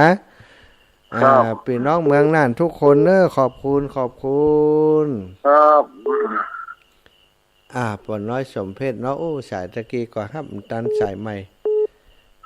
ผมสอบพิจารณาก่อน แม่สายพินกัลยา เจ้ากะไม่สาเจ้าท่านพามาหา มาแล้วจังซอน้อย วันนี้จะซอฝากก่อนนี่ หืมหืม นอนเดี๋ยวบ่น่ะเจ้าเนาะ โอ้ได้ ตั้งแต่สายไม่เปิดจะเข้านะเจ้าเนาะ ได้เลยเจ้า โลกยังจะหากินใจคนไทยจะโอ้ฝรั่งเปิ้นว่าแรกแทบจางนอนบนหลังคานอนนายหมวกน้องจะเป็นซิดคนคิดค่าตัวใจที่ได้แต่งมาเป็นลวงเป็นลายจนฟังกันไปแต่แลยกให้ไปกับซึ่งวันนี้ก็ซ้ำแย่ ลูกหลานพ่อแม่ก้มหน้าอยู่ไผอยู่มันเงียนขอบนต้องฟ้ามีกาฟ้ามัวหมอง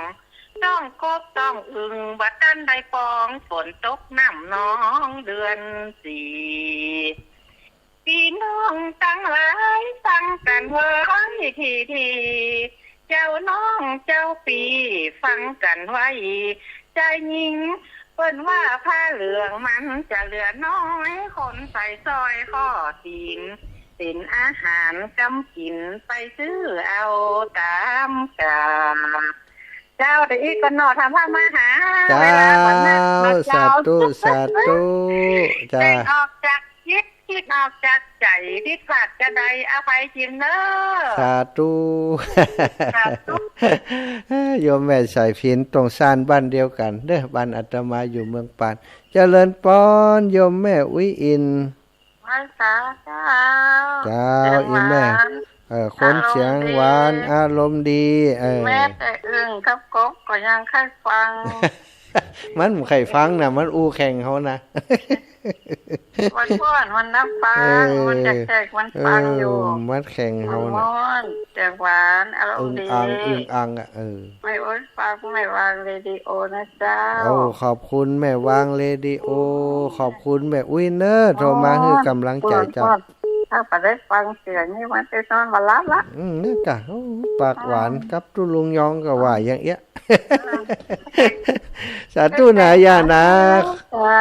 สาธุอ้าวครับสายแม่เจนจิลาก่อนอ้าวแม่เจนจิลา เจ้าก็ไปสาเจ้าท่านพระมหา เจ้าอีแม่ ก็ชัดเจนดีเนาะ เจ้าแม่เจนจิลาลี่ละบ้านไหนดอกคำไตบุนี่ บ้านปีนเจ้า บ้านปีนดอกคำไต จังหวัดพะเยา โอ้ ทั้งคืนของคนฮักพะเยาอ่ะ โอ้เจ้าขอบคุณเจ้าของสถานีคลื่นคนฮักพะเยาเนาะเจ้าขอบคุณเปิ้นหลายๆ เนาะเปิ้นอันเฮาได้ฟังเลยเนาะ โอ้เจ้าแม่ ขอบคุณเป็นจะนักจะหลายเนาะ เจ้าขอบ ถ้าบ่ คุณ ได้ฟังนี่โอ้สิม่วนนะ น่ะเจ้า เจ้าฟังแท้ๆเลย เจ้าขอบคุณแม่เจนจิลา เจ้ากราบไหว้สาเจ้า สา พระ ธุ มหา สาธุเจริญปอนโยมแม่หลงบ้านบวกอำเภอลี่ ไปสาเจ้าทั้งหา เราพี่น้องเมืองลี่มาแล้ว ได้ยินเสียงใครโทรหรอ ใครโทรล่ะดีกะเนาะรีแลกซ์ได้จ้าได้ฟังกันเจ้าเนาะน่ะได้ติดคุกได้เป็นนักโทษก็นี่ นักโทษคนนั้นโทษคนนี้มันโทษไผเนาะแม่เนาะโทษตัวเก่าแก้ไขตัวเก่าเน้อสาธุบุญรักษาโยมแม่เอ้าแหมสายสาธุแหมสายหนึ่งเด้อแม่ศรีลาดีวงมาศจากเชียงใหม่ แล้วนมัสการท่าน จ้าโยมแม่ศรีลา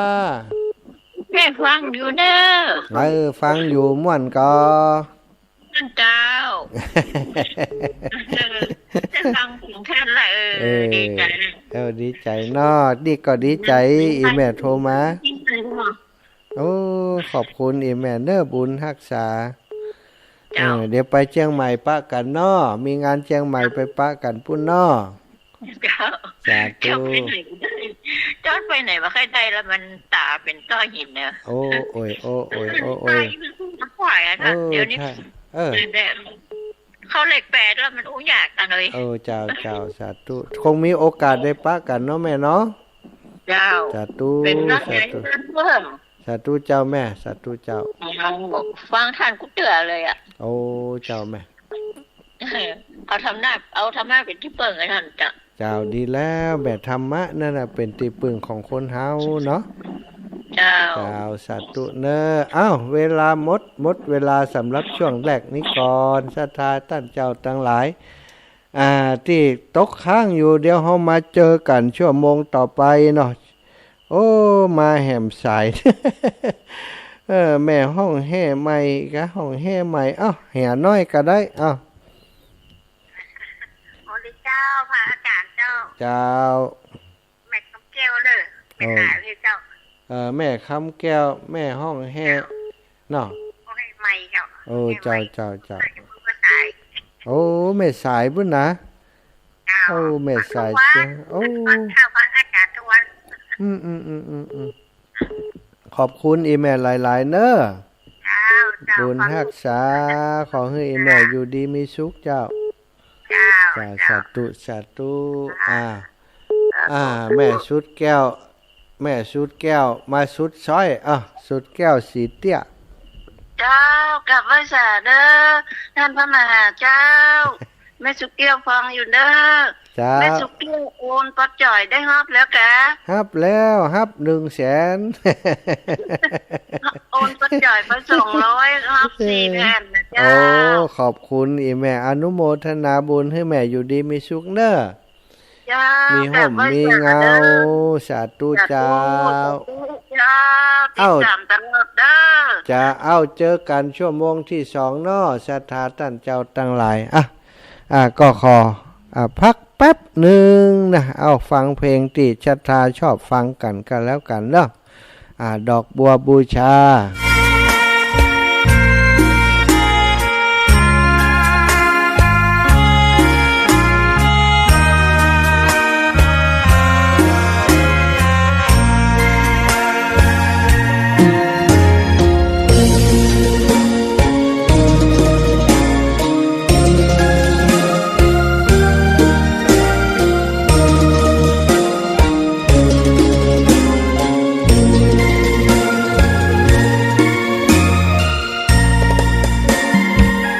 ดอกบัวดอกหนึ่งพึงใจไว้เพื่อบูชาแด่องค์พระศาสดาสัมมาสัมพุทธเจ้ามีความงามเงียบไม่เปรียบเทียบเขาเทียบเราใครมองไม่งามช่างเขาแต่เจ้าก็คือดอกบัวด้วยความสัตย์ซื่อยึดถือความดีเป็นหลักใครรักไม่รักก็ไม่จมปลักมองมัวเมื่อโผล่พ้นน้ำก็เห็นความงามในตัวไม่ยึดติดในตมชั่วขอเป็นดอกบัวดอกดีใครไม่มองว่าบัวงามเด่นแต่บัวก็เป็นดอกบัวทุกวันอย่างนี้ไม่อยากเด่นดังแต่มุ่งหวังในทางเด่นดีเกิดมาเพื่อสร้างบารมีถวายชี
คนที่ใจบุญ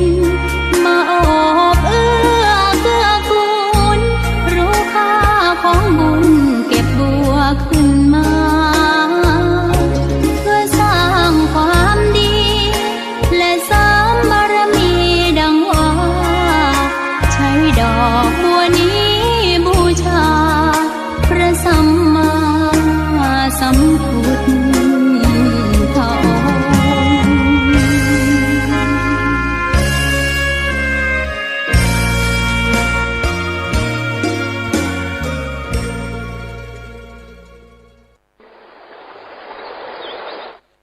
ศรัทธาญาติโยมทั้งหลายเจอกันชั่วโมงที่2เนาะ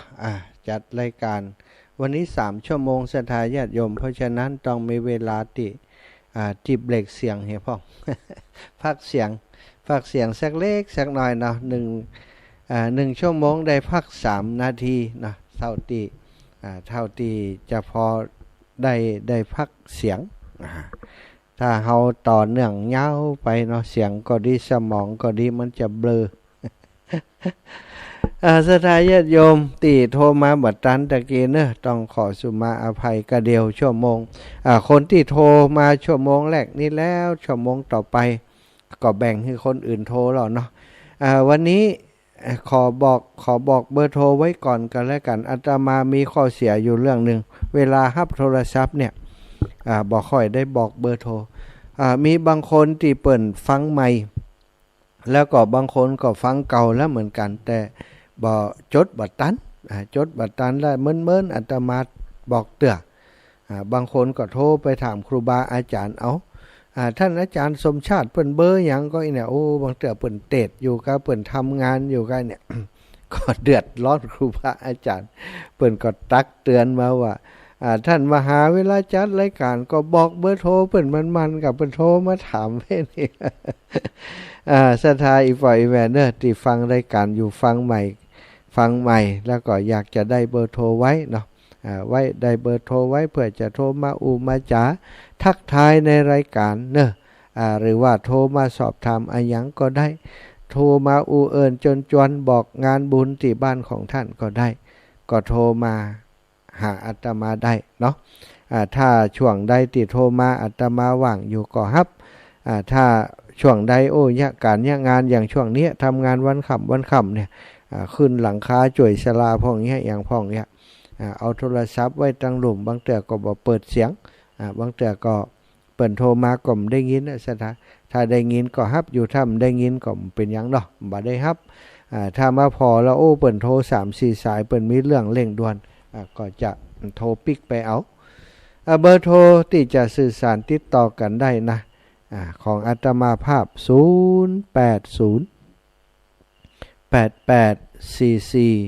173เนอะ0808844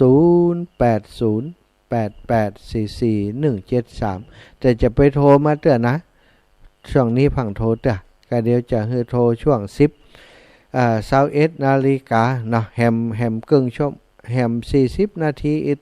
ประมาณนี้แฮมประมาณ40 นาทีก็คือ21 นาฬิกา45 นาทีโดยประมาณ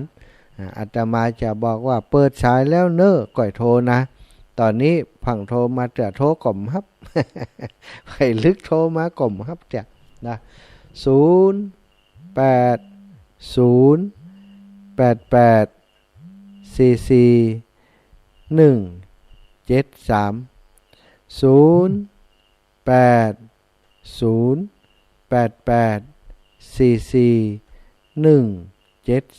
ะโทรมาเบอร์นี้ตะกี้โยมแม่บุญนักวุฒิเดชพยายามจะต่อสายเข้ามายังไม่อนุญาตเนอะอันนี้ก็มาอนุญาตเด้อ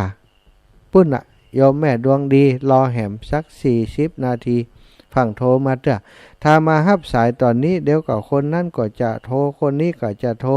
ได้เลยกลายเป็นว่าบ่ได้ได้จ่ายอย่างจะทับสายกันอยู่หั่นเนาะขอแจ้งให้ทราบว่าพังโทรเด้อบางคนก็อีแม่โทรตะกี้บัดติดจะห้าวบัดเดียวเนี่ยนะแล้วก็จะบัดได้อย่างกันวันนี้มีพี่น้องเวียงปะเป่าไปแอวเวียงปะเป่าจองกล่อมไปหาเนาะวันนี้เดินทางจากเวียงปะเป่ามาหาถึง วัดบรรพตสถิตนี่ก็คือโยมแม่มาลีมโนวงศ์กลับถึงบ้านแล้วกาแม่ย่ามาลีมโนวงศ์อายุ80 ปีสถาเป็นน้องสาวแม่ย่าของอาตมาเนาะอายุอ่อนกว่าแม่ย่าปีหนึ่งก็ถือว่าเป็นโยมแม่คนนึงโยมแม่มาลีมโนวงศ์เนาะพร้อมกับลูกหลานบ้านโป่งเทวีได้มาร่วมบุญเป็นเจ้าภาพกระเบื้องหลังคาแหม 1,000 บาทมาจากเวียงป่าเป้าบ้านโป่งเทวีเนอะ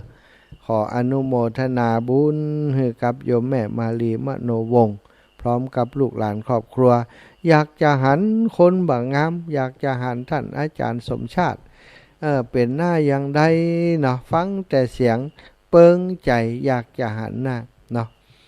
ก็ได้เดินทางลูกหลานถามว่าอีแม่อันจะป้าไปแอวใครไปที่ไหนพ่องบอกเป็น10 ที่20 ที่เชียงใหม่ก็ได้เชียงรายก็ได้ตังลำปูนก็ได้บอกไปสักที่อีแม่ใครไปวัดบรรพตสถิตวะใครไปหันท่านอาจารย์สมชาติเปิ้นว่าเปิ้นอยู่วัดบรรพตสถิตมันอยู่ที่ไหนตั้งใดใครหันเปิ้นว่าป้าอีแม่ไปหาเปิ้นคำเตอะนะวันนี้สมใจนึกบางลำพู สมใจนึกบางลำพูลูกสาวเนาะป้าอีแม่มาแอวลูกสาวหลานเปิ้นแล้วก็ลูกเขย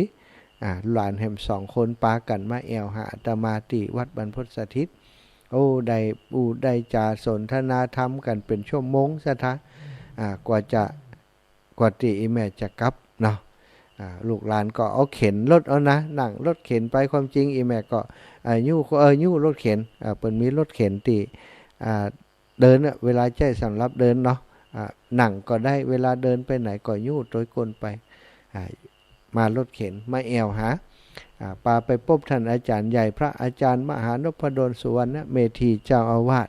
แล้วก็มาพอติกุฏิติพักของอาตมาที่กำลังพัฒนายังต้องการเจ้าภาพร่วมมาช่วยมุงกระเบื้องมาช่วยซ่อมแซมอย่างต่างๆนะอีแม่เปิ้นก็ทราบที่อาตมาจัดรายการเปิ้นฮู้ข่าวก็ได้ปาลูกสาวหลานสาวมาทำบุญวันนี้เสร็จจากนี้แล้วเปิ้นหันว่าจะไปแอวดอยพระชานอีนะไปพอพระองค์ใหญ่พระองค์ใหญ่แบบญี่ปุ่นเนี่ยนะก็ปากันไปแอวออกจากนี้ไปประมาณ10 นาฬิกา ก็ไปแอวสถานที่ท่องเที่ยวของจังหวัดลำปางแห่งใหม่เนาะก็คือดอยพระชานก็ขอขอบคุณเนอะโยมแม่เนอะหลายท่านหลายคนด้วยศรัทธาญาติโยมตั้งแต่มาอยู่ที่วัดบรรพตสถิตนี่เนาะมันจะใกล้กับศรัทธาญาติโยมที่เปิดฟังรายการเนี่ยแถวบ้านแถวในเมืองลำปางก็มาแอวหาอาตมาเยอะ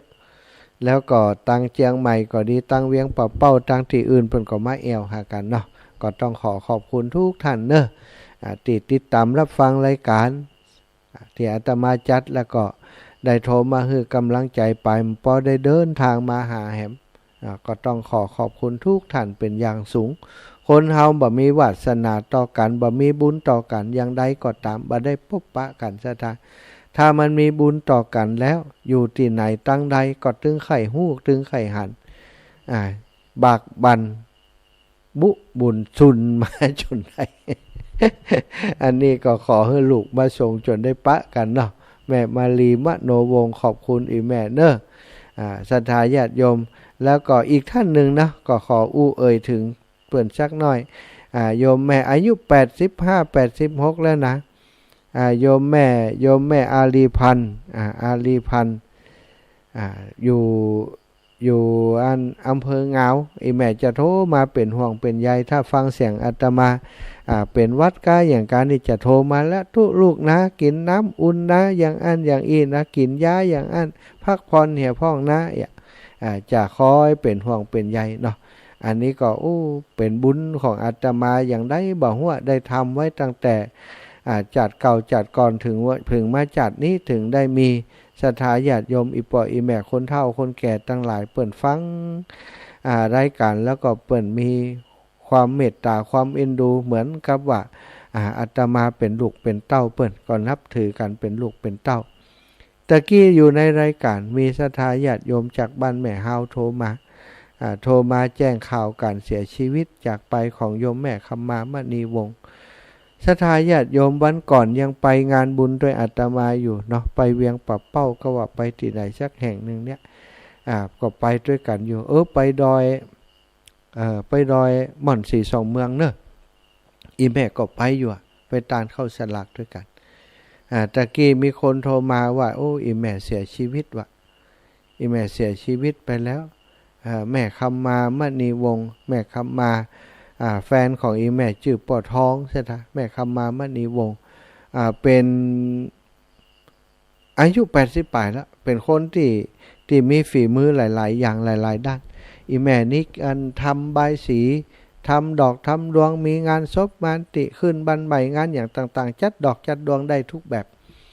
จัดพวงหลีดก็ได้จัดดอกแบบงานแต่งงานก็ได้ทำใบสีอย่างสวยงามซะท่าหุ่มไปวัดไปวาหุ่มกินหุ่มตาล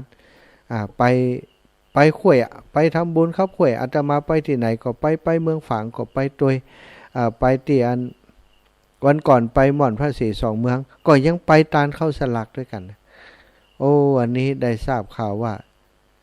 เสียชีวิตแล้วนะวันนี้วันอังคารวันพุธวันพุธวันหือวันพฤหัสจะเสียวันพัดอีกวะอย่างมาเร็วแต่ว่าก็ว่าเสียเปิ่นเสียชีวิตวันใดก็บ่าหู้นะเพิ่งทราบวันนี้เนี่ยตะกี้เนี่ยเนาะวันพุธเจ้าก็จะไปเยี่ยมเยือนไปบ้านไปตีเปิ่นจัดงานศพว่าจะอย่างไรกันเนาะคงจะไปเป็นเจ้าภาพวันพุธวันพุธเพราะเสียวันพัดเนี่ยก็มีแหมวันเดียวอันนั้นเนาะ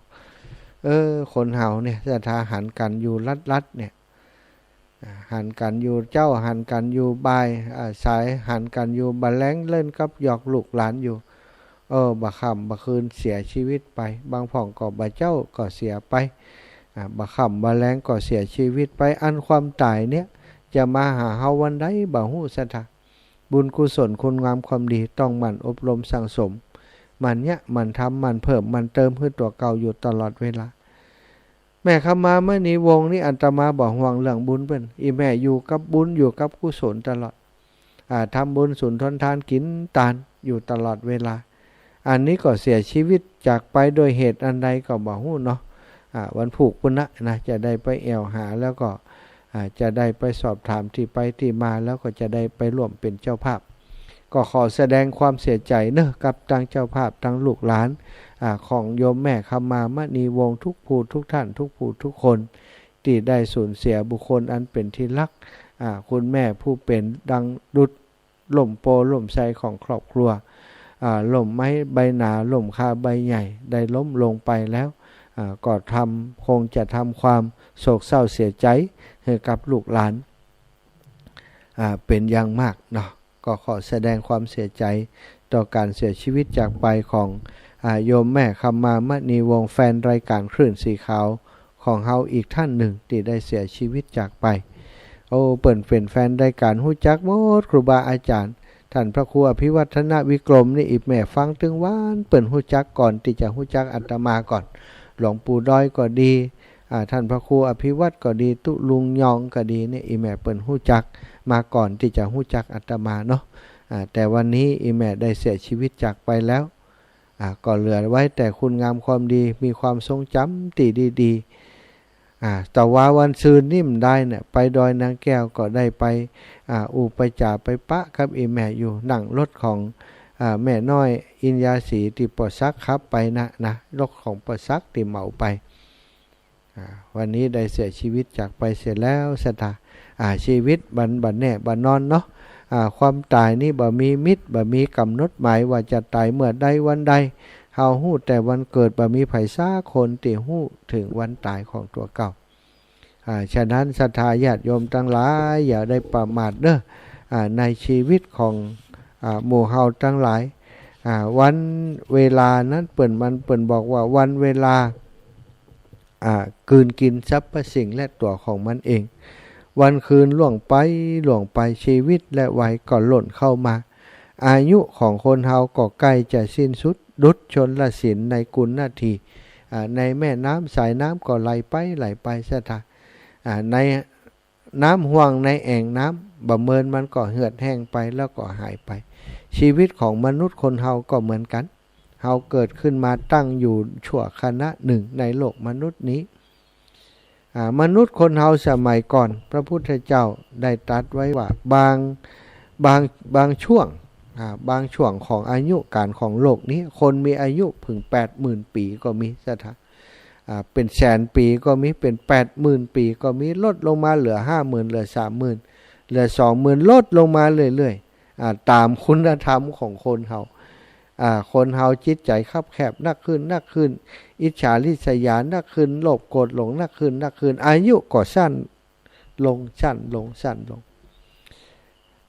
พระพุทธเจ้าของเฮามาเกิดในยุคสมัยที่คนมีอายุประมาณ100 ปีพระพุทธองค์นี้บ่ถึง100 สกรัมนะสถา80พรรษาพระองค์ก็ได้เสด็จดับขันธปรินิพพานไปในช่วงชีวิตจากพุทธกาลนะจนมาถึงบัดเดี๋ยวนี้ก็ประมาณเนี้ย80ปลาย80 90 100นะ100นี่ก็ถึงกันนักนะอย่างโยมแม่คำมามณีวงศ์85 86 ปีก็ถือว่าโอ้อีแม่สร้างบุญสร้างกุศลมานักอายุเปิ้นก็ยืนเนาะอาตมานี่เล็งพอตัวเก่าแล้วมันถึง80นี่นะ 70 ปลายนี่ก็เสี่ยงเตี่ยกะเนาะถ้า70 ปลายเหลือเวลาแห่มกี่ปีแล้วที่จะสร้างคุณงามความดีฉะนั้นศรัทธาญาติโยมวันเวลาล่วงไปตามลำดับจากวินาทีเป็นนาทีจากนาทีเป็นชั่วโมงจากชั่วโมงเป็น1 วันจาก1 วันก็เป็นสัปปดาห์จากสัปปดาห์เป็น1 เดือนจาก1 เดือนเป็น1 ปี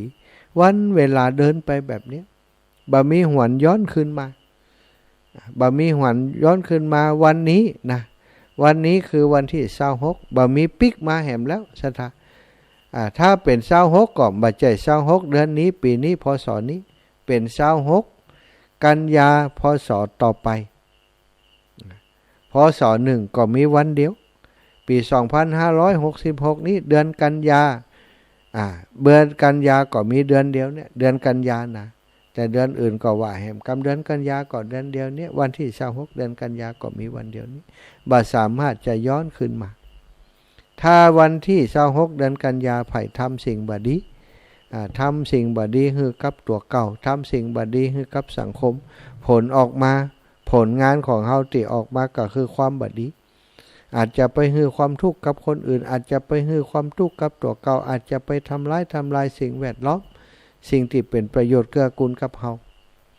บางคนก็อาจจะด่าปอดตีแม่บางคนก็อาจจะทำสิ่งที่บ่สมควรจะทำเกิดตราบาปในจิตในใจพอสำนึกได้ทำติบ่เจ้ามาแล้วตื่นเจ้ามาได้ทำสิ่งนั้นโอ้เสียเฮาบ่น่าจะทำอย่างอันเลยเนาะไปยะเฮอเปิ้นได้เสียหายไปนะเฮอเปิ้นได้เสียอกเสียใจหรือว่าบางครั้งบางทีอาจจะถึงชีวิตก็ได้มานั่งนึกแล้วก็เสียใจครับตัวเขาบัดน่าจะนะเลยบัดน่าจะทำเลยแต่เสียใจไปแล้วกลับไปแก้ไขอย่างบ่ได้ซะนะเนี่ยเปิ้นถึงบอกพระพุทธองค์ถึงได้บอกว่าพยายามหรือว่าต้องห่างไกลจากกรรมที่มันเป็นของดำกรรมดำกรรมชั่วทั้งหลายต่างๆนี่คือห่างไกลจากการผิดศีลตั้ง5ข้ออันนั้นคือถ้าบ่ผิดศีล5ข้อนั้นศรัทธาญาติโยมแสดงว่าเฮาได้ห่างจากกรรมอันดำแล้วอกุศลกรรมแล้วอกุศลกรรมมาบท10ประการกรรมทั้งกายทั้งวาจาทั้งใจซึ่งก็เกิดจากการผิดศีลนั้นศีล5เนี่ยศรัทธาผิดทั้งกายฆ่าเปิ้นเบียดเบียนเปิ้นก็เป็นกรรมทั้งกายผิดทั้งใจทั้งใจไปอิจฉาริษยาไปคิดอาฆาตมาดร้ายกับเปิ้นนี่เป็นกรรมทั้งใจไปด่าเปิ้นไปสอดเสียดไปพูดคำหยาบเพื่อเจอพูดคำมดเท็จใส่ความทำให้เปิ้นได้เสียทรัพย์สินเสียหน้าเสียตาต่างๆเป็นอกุศลกรรมทางวาจามี10อย่างด้วยกันอันเป็นอกุศลนะพระพุทธองค์บอกว่าต้องละ ละหือได้ละโดยการเปิ้นบอกว่าในพุทธศาสนาสอนแบบมีหลักเมื่อละแล้วก็ต้องบ่ใจละเฉยๆบ่ทำบาปเป็นสิ่งที่ดีอยู่แล้วพร้อมทำบาปเป็นสิ่งที่ดีอยู่แล้วแต่ทีนี้มันก็ยังมีโอกาสที่จะพลิกไปทำได้ฉะนั้นเปิ้นถึงบอกว่าพอบ่ทำบาปแล้วก็ต้องสร้างสมบุญนี่สร้างสมสิ่งอันเป็นกุศลเมื่อเฮาบ่ฆ่าสัตว์ตัดชีวิตก็จะต้องมาสั่งสมในเรื่องของความเมตตากรุณาเอื้อเฟื้อเผื่อแผ่แบ่งปันฮือกับคนฮือกับสัตว์ต่างๆชีวิตถึงจะมีคุณค่าในแต่ละวันเนาะคนเฮานี้เฮาตั้งแต่เฮาเกิดมาจากท้องปอดท้องแม่มาตั้งแต่จุติวันแรกมีการเจริญเติบโตมีการล่วงวันผ่านวัยมาเรื่อยๆซะทั้งเฮาก็เกิดมาเนาะเฮาจะพอใจในชีวิตช่วงใดก็แล้วแต่ชีวิตช่วงที่เฮาพอใจที่สุดนั้นก็ต้องผ่านเข้ามาหลายๆคนนี่กลับไปดูรูปของตัวเก่าตอนเป็นวัยรุ่นโอ้อย่างมาหล่ออย่างมาสวยอย่างมางามบัดเดียวมาปิกมาพอเห็นกับมันอย่างมาแก่มันลุกไหนมาความแก่นี้ ศรัทธาบัดปรารถนาชีวิตในช่วงที่แก่นี่เลยมันเจ็บมันปวดมันบ่ดีบ่งามมันเหี่ยวมันยับมันเยินไปหมดอยากจะกลับไปเป็นวัยรุ่นตอนหนุ่มตอนสาวอยากกลับไปเพียงใดก็ตามมีทรัพย์สินเงินคำมากมายแค่ไหนก็ตามบ่สามารถจะกลับไปถึงวันเวลานั้นใดบ่สามารถจะกลับไปสดชื่นเหมือนวันคืนที่ผ่านมานั่นใดสักทีแปลงหน้าแปลงตาหรือว่าทำอะไรอย่างต่างๆสัญญกรรมต่างๆอาจจะทำให้หน้าตากลับไปสวยงามเหมือนเก่าได้แต่ในเรื่องของจิตใจเนี่ยศรัทธาญาติโยมมันจะกลับไปเป็นวัยรุ่นแบบฮึกเหิมแบบคึกขนองแบบหม่วนนันสันเล่าเหมือนตอนนั้นก็เป็นไปมันได้ศรัทธานะแล้วก็ตีไปตบแต่งสัญญกรรมต่างๆก็เหมือนกันเหมือนเขามันก็เหี่ยวไปแหมก็ต้องไปยะแหมเหี่ยวไปแหมก็ไปยะแหมสุดท้ายกลายเป็นบ่ใจหน้าเฮาหรอไปแยงแหวนอันนี้มันหน้าไผ่นี่เสียไปหมดนะบางคนที่ไปซ้ำสัญญกรรมนักๆบ่ยอมแก่ชีวิตของคนเฮาทุกอย่างศรัทธามันจะมีความเสื่อมลงไปทุกเรื่องทุกราวร่างกายของคนเฮาเสื่อมไปทุกอย่างอย่างในเฮาเวลาเฮาไปฟังเปิ้นสวดเนาะงานศพกาอย่างการต่างๆอาจจะมีตลปัดนะที่เปิ้นตั้งตลปัดขึ้นมาจะมีอยู่4กรรมกรรมแรกไปไม่กลับกรรมที่2หลับไม่ตื่น กรรมที่3ฟื้นไม่มีกรรมที่4หนีไม่พ้นคนต่างหลายหันอย่างอันป๊อบความตายน่ะรู้ไปบักกับความตายเนี่ยรู้เปิ้นเรียกว่ารับบัดตื่นรับไปแล้วชนิดไปแล้วบัดตื่นความตายเนี่ยรู้เปิ้นที่เปิ้นว่าฟื้นบ่มีความตายเนี่ยรู้ที่เปิ้นว่าหนีบ่พ้นทุกคนต้องตายทุกคนก็จะมองแคบๆมองตื่นๆแบบนี้จริงๆแล้วกรรม4กรรมนี้มีความหมายที่ลึกซึ้งกว่านั้นนะศรัทธาญาติโยมไปบักกับก็คือเวลาแตกไปอย่างที่อาตมาว่าตะกี้เริ่มตั้งแต่นาทีแรกตั้งแต่ตีหนึ่งนะติ๊ก0 นาฬิกานะวันที่25ถึง0 นาฬิกา26 0 นาฬิกาวันที่26จากนั้นก็วินาทีก็เดินวินาทีเดินมาก็เป็นนาทีเดินมาก็เป็นชั่วโมงแรกตีหนึ่งชั่วโมงที่2ก็ตี2ตี3ตี4ตี5โมง6โมง7โมง8โมง9โมง10โมงบัดเดี๋ยวนี้3 ทุ่มไปคือเวลาที่เดินมาสำหรับวันนี้ไปบักกับเวลานี้ไปบักกับศรัทธาไปติ๊กๆไปบักกับเปิ้นบอกว่าเวลาเนี่ยคือสิ่งที่ไปแล้วบักกับไปเรื่อยๆกินไปเรื่อยๆกินตัวมันตัวนะแล้วก็กินเฮาตัว เฮาก็แก่ไปตัวแก่เท่าไปตัวก็ไปเรื่อยๆของมันกลับมาบ่ได้เวลานาฬิกานี่ศรัทธาญาติโยมเฮาหมุนกลับมาตั้งนาฬิกาไม่ได้ แต่นาฬิกานี่มันวิ่งมาตรฐานของมัน1 ชั่วโมง2 ชั่วโมง1 วันสถามี24 ชั่วโมงมันก็หมุนไปของมันเขาตั้งแหมใหม่แต่วันที่มันก็เลื่อนไปจาก25เป็น26จาก26กระเดียวแหมบ่กี่ชั่วโมงก็จะเป็นวันที่27วันที่26ณเวลานี้ก็เป็นอดีตของวันที่27แหมบ่กี่ชั่วโมงนี้ก็คือสิ่งที่ไปแล้วบอกกลับนั่นไม่ใช่แค่ตายอย่างเดียวตายไปแล้วก็คือมันกลับละเวลาชีวิตวัยของเขาก็ไปแล้วบักกลับเหมือนกันหลับไม่ตื่นรับบัดตื่นในความหมายของคำที่เปิ้นได้เขียนไว้ในตาลปัดอันนั้นรับบัดตื่นก็คือคนเนี่ยทั่วไปเนี่ยรับแล้วต้องตื่นคนตายนี่ก็คือรับยาวเลยสัตว์แต่รับบัดตื่นในความหมายที่เขียนในตาลปัดเนี่ยต้องการสื่อสารว่าคนที่มีความโลภความโกรธความหลงมีโมหะมีอวิชชาอยู่ในสมองอยู่ในจิตในใจอยู่ในสมองเนี่ยเรียกว่าคือคนรับโมหะนี่คือความหลงคือความลับอวิชชานี่เรียกว่าความบ่ฮู้ต่างๆบ่ฮู้โลกตามความเป็นจริงบ่ฮู้ว่าคนเฮาเนี่ยมันต้องมีความเกิดความแก่เป็นธรรมดาคนเฮาจะต้องตายเป็นธรรมดา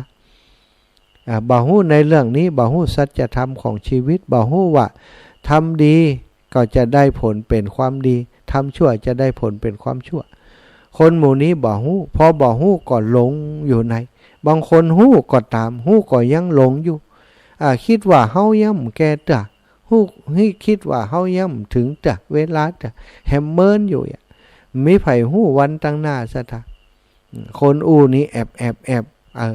วันผูกก่อมแหน่เหมือนกันรับไว้แล้วมันตื่นก็เป็นได้หมดตึงเปิ่นตึงตัวศรัทธาญาติโยมทั้งหลายถ้าเฮามัวลุ่มหลงอยู่เฮามัวหลงกับไว้กับสังขารเฮาอยู่รับเหมือนกับคนรับโดยกิเลสตัณหาความโลภความโกรธความหลง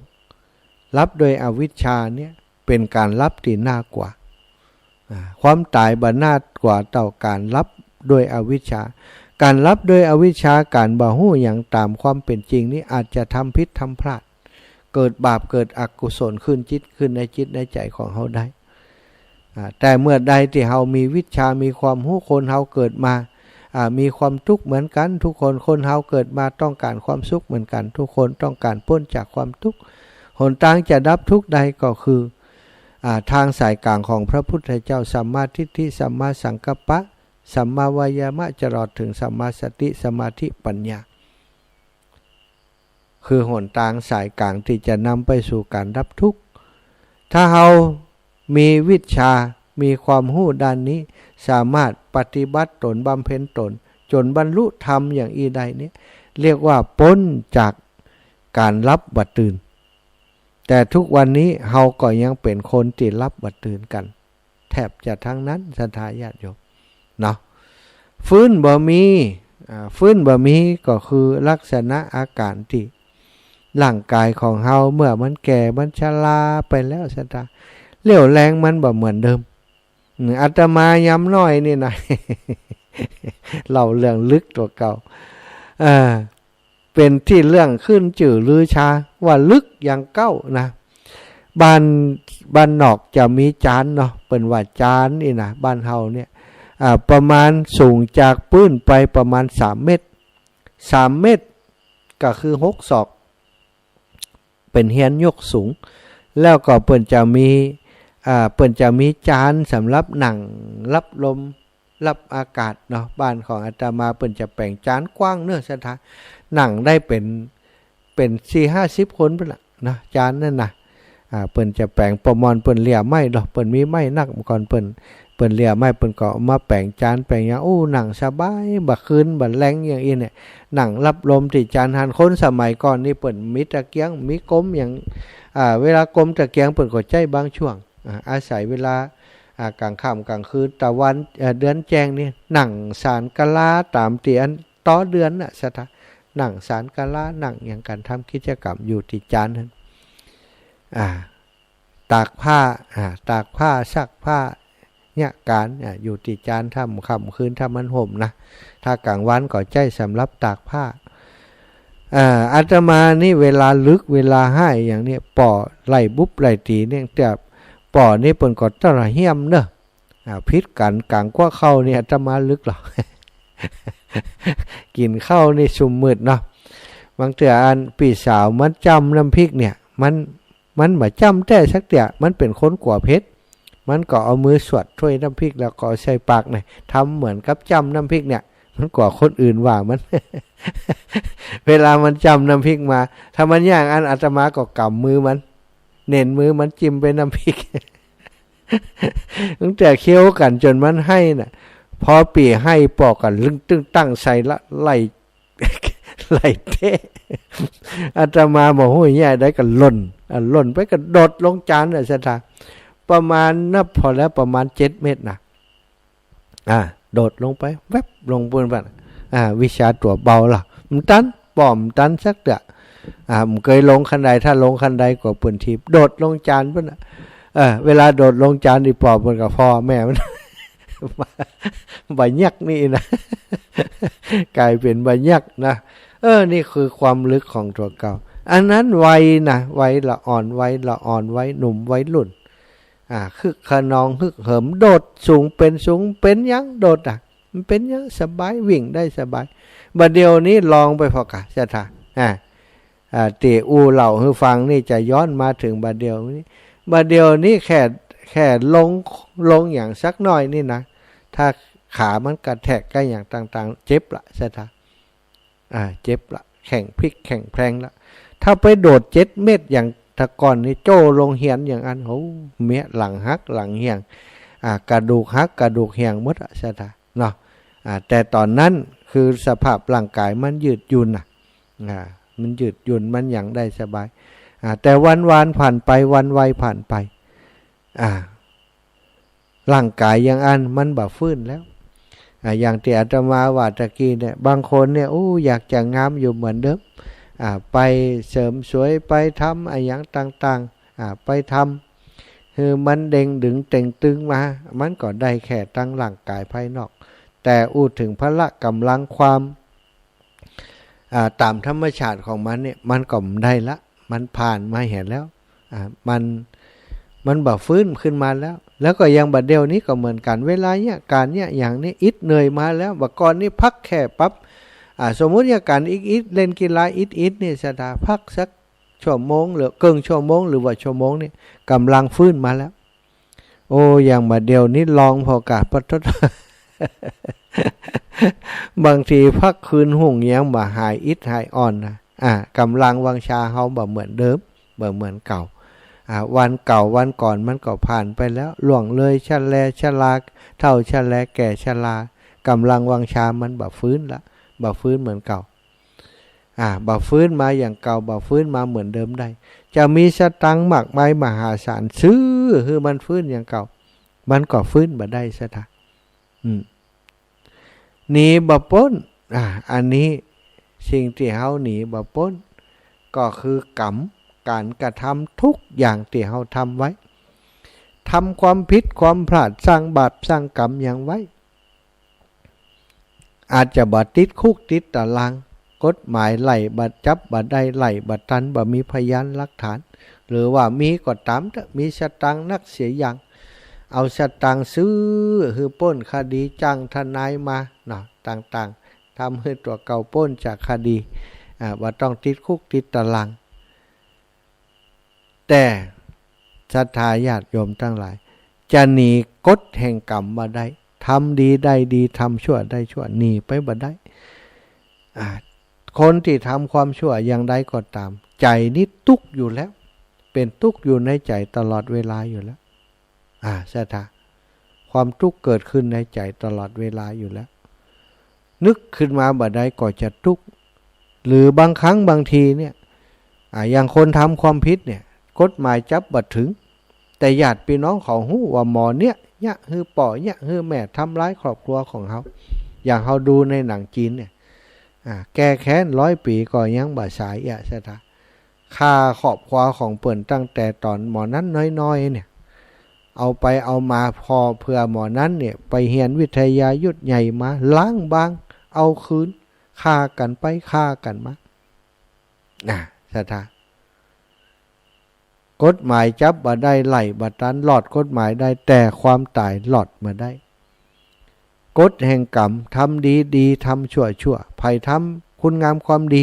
ชาตินี้ก็มีความสุขตายไปแล้วก็ไปขึ้นสวรรค์ไผ่ทำความชั่วไปถึงที่สุดมาตายไปแล้วก็ต้องไปรับผลกรรมที่ตัวทำมีชีวิตอยู่ก็ยังต้องรับผลกรรมที่ตัวทำถ้าเปิ่นจับไหลตันติดคุกติดตะลักจับบ่ได้ไหลบ่ตันก็ทุกอกทุกใจอันเนี้ยสะทายปล่อยแม่ทั้งหลายสิ่งที่เปิ่นผูกเป็นปริศนาไว้ในตาลปัดเนี่ยเวลาไปงานศพไปไม่กลับหลับไม่ตื่นฟื้นไม่มีนี้คือความหมายแบบนี้เปิ่นเตือนคนที่มีชีวิตอยู่ไปงานศพที่ไหนเนี่ยเปิ่นจะเคาะลงศพเนี่ยป่งฟังเน้อทุเจ้าจะเตดแล้วโอ้หมู่คนที่ไปฟังธรรมฮะเนี่ยอู้กันเศร้าเปิ่นเคาะความจริงแล้วเปิ่นเคาะบอกว่าคนที่นั่งฟังธรรมอยู่เน้อฟังธรรมเน้อนะคนตายมันจะไปฟังอย่างสถาเปิ่นรับไปแล้วประสาทสัมผัสด้านหูด้านอย่างเปิ่นมีแล้วคนที่เปิ่นผูกไว้หือนะเปิ่นผูกว่าคนที่ยังมีชีวิตอยู่หูยังฟังอย่างใดดังยังสาบอยู่เนี่ยเปิดใจฟังธรรมจะไปอู้กันเงียบปากไว้หือเงียบเหมือนกับคนตายนั้นเอาหูฟังเน้อคนก็ยังอู้กันเศร้าบัดตื่นใจบัดตื่นขึ้นมาฟังธรรมสักคนอันนี้ก่อนแล้วแต่ไผมันเนาะศรัทธาญาติโยมไผไปงานศพงานศากไปแล้วได้บุญได้ประโยชน์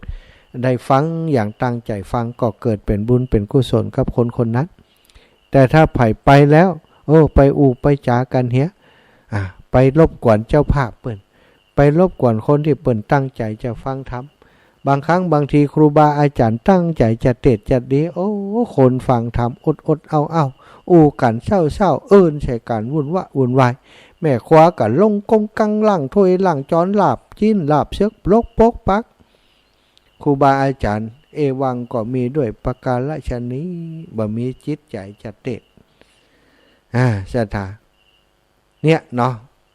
ไปไม่กลับรับไม่ตื่นฟื้นไม่มีชีวีของหมู่เฮาทุกคนเดินไปหาอยู่ลักมุดลักหมายเดียวกันก็คือความตายตะกี้เนาะได้ปารภนะพระพุทธองค์ท่านตรัสไว้ว่าชีวิตนั้นสั้นนิดเดียวทุกชีวิตเกิดมาต้องตายหนุ่มก็ตายแก่ก็ตายโง่ก็ตายฉลาดก็ตายรวยก็ตายจนก็ตายทุกคนล้วนจะต้องตายจะตายวันพรุ่งนี้ก็บ่มีไผฮู้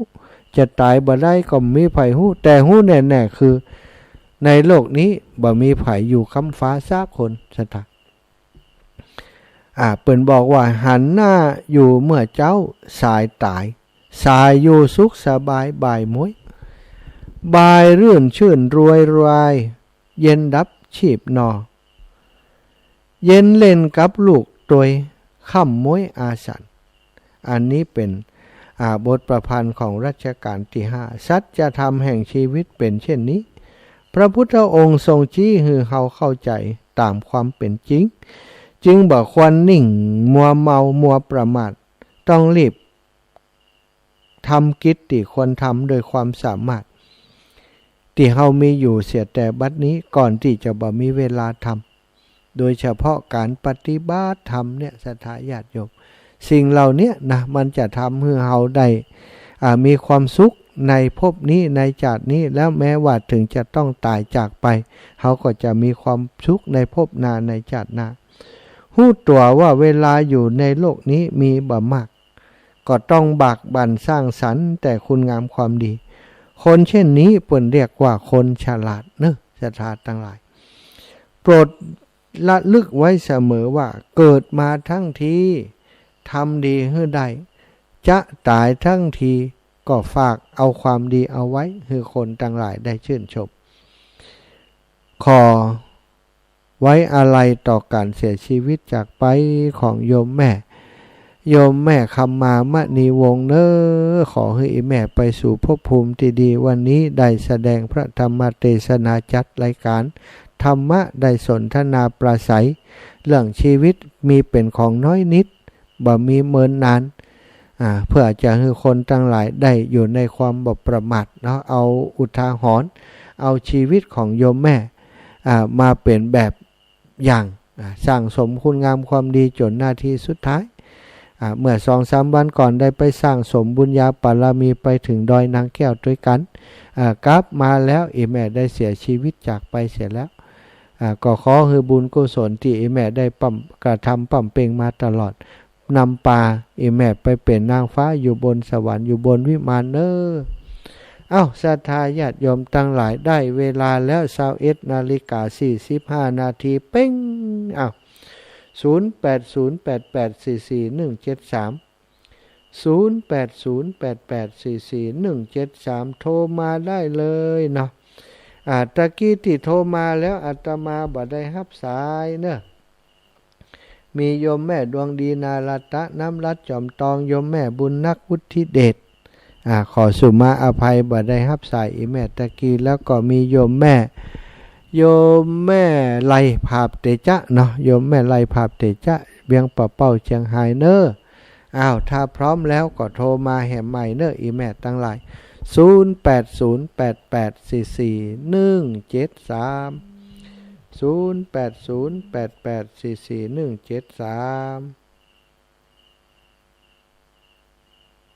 0808844173มาแล้วอิดแล้วเจริญปอนแม่เอ้ยบ้านใหม่วังมนเจ้าแม่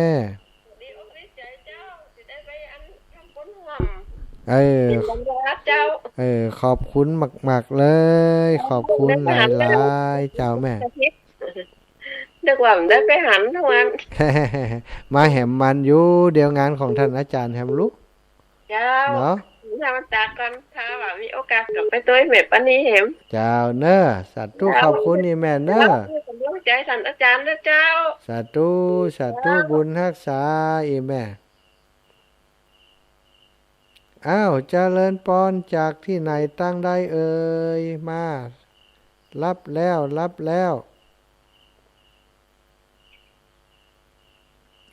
อันนี้รับแล้วไผ่ตะกี้รับแล้วนะเลย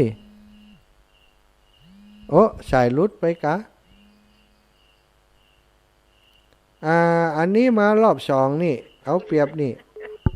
สักประจงงานรอบ2ได้ยินเสียงเนี่ยกำลังได้เบอร์นี่บัดนี่เบอร์จากเบอร์จ้ะเบอร์หยังเบอร์โทรได้กะได้บัดนี่มาโหเบอร์จัดงามแค่หันตัวจริงตัวเจ้าเสียงหวานนั่นจะหล่ออย่างสรพงษ์กะเหี่ยวเติมเยิมอ่ะแม่เอ้ยเท่าแล้วสาธุตายก็คิดถึงเพิ่นเด้อไปวาดเตี่ยมตะเดี๋ยวนี้อายุจะเอาถึง100อย่างเด้อเอาคือถึง100ก่อนสาธุนะขออนุญาตรับสายอื่นก่อนอย่างเจ้าดีเจ้าเจริญปอนแม่แสงทองไว้สาเจ้าโยมแม่แสงทองบ้านปางอยู่บ้านปางตำบลสียังอำเภอดอกคำไตนะเจ้าเสียงชัดเจนดีเนอะเจ้าเสียงชัดเจนดีเสียงแม่ก็ชัดดีเนอะเจ้าขอบคุณโยมแม่กำลังอกกำลังใจนะเจ้าฟังผู้ชมผู้อุ้งเจ้าได้ตึงกำลังอกได้ตึงกำลังใจคำนี้ใหญ่แล้วสาธุรับสายต่อไป7929 เ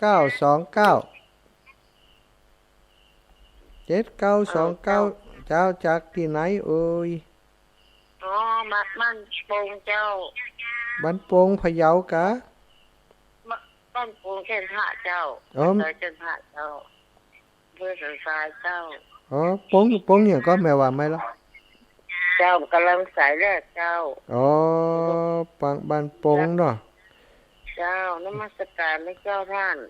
ขอบคุณแม่หลายๆเนอะวันหน้าก็โทรมาแหมเนอะได้เบอร์แล้วเนาะเจ้าสาธุ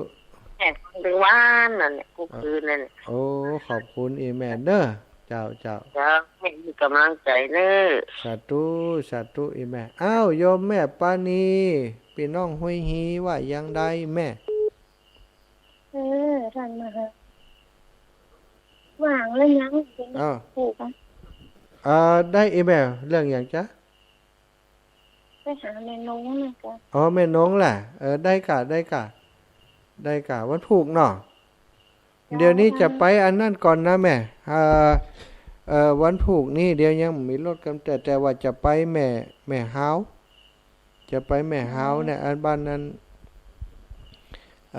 บ้านแม่ฮาวแม่คำมณีแม่คำม้ามณีวงศ์อ่ะไปพอศพไปงานศพเปิ่นกำแล้วก็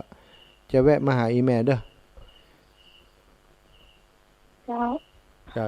เดี๋ยวจะโทรหาแม่ มา กั ได้ น แล้วไหน จะโทรหาแม่กัเดี๋ยววันผุ่มเจ้าถ้าเขาเปลี่ยนแผนอย่างใดเขาจะโทรบอกอีแม่อาจจะไปหานี่ก่อนแล้วก็ไปปุ่น คนบักกินเข้ามันมีได้เป็นจาพิษ โอ้เดี๋ยวจะไปหาเนอะวันผูกอาจจะเข้านี้ตอนเจ้าก็ได้แม่ เจ้า เจ้าสาธุ โทรหาเจ้าเนอะ เจ้าแม่เจ้า เจ้า ศรัทธาแฟนครับมีแต่คนสบายศรัทธาญาติโยมทั้งหลายเนาะเป็นห่วงกันอยู่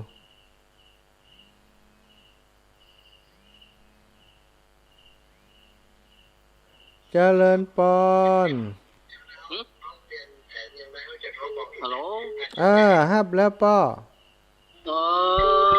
ว่า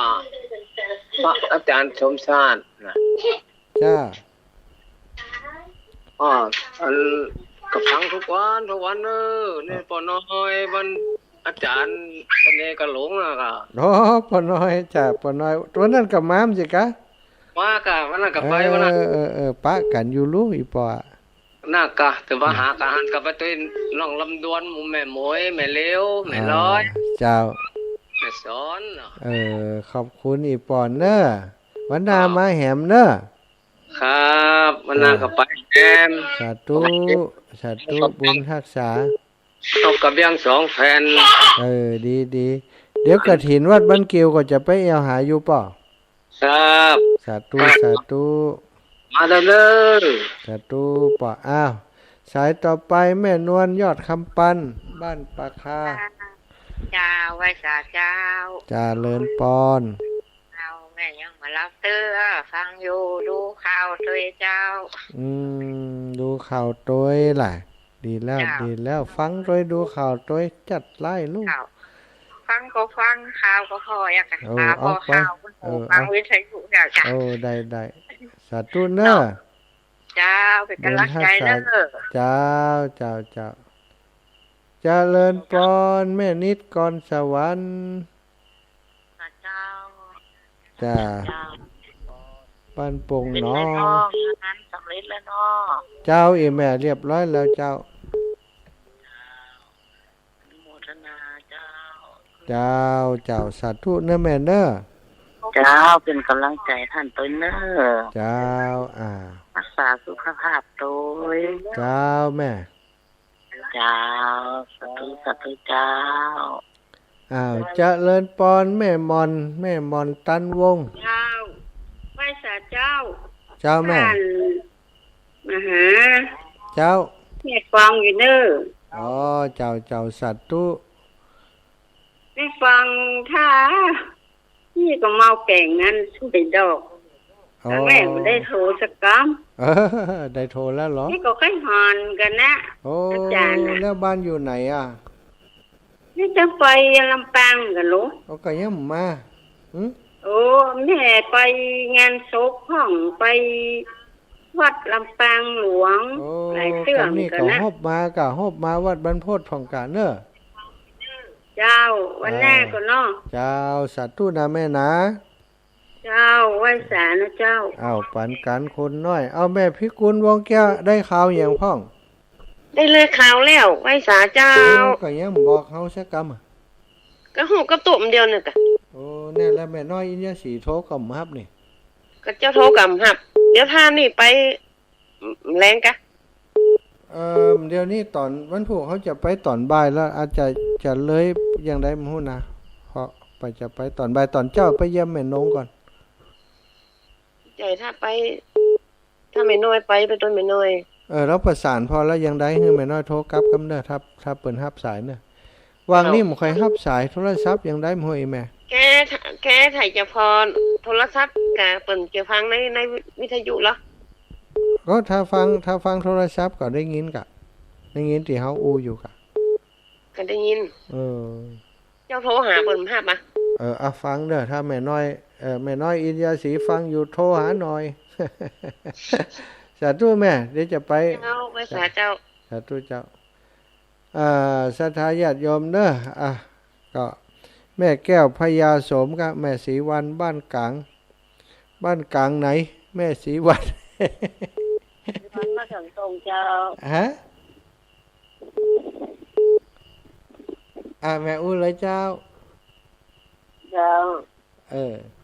โอ้เสียงนั้นโทรศัพท์เขาเป็นยังได้เสียงบ่ดี เสียงกล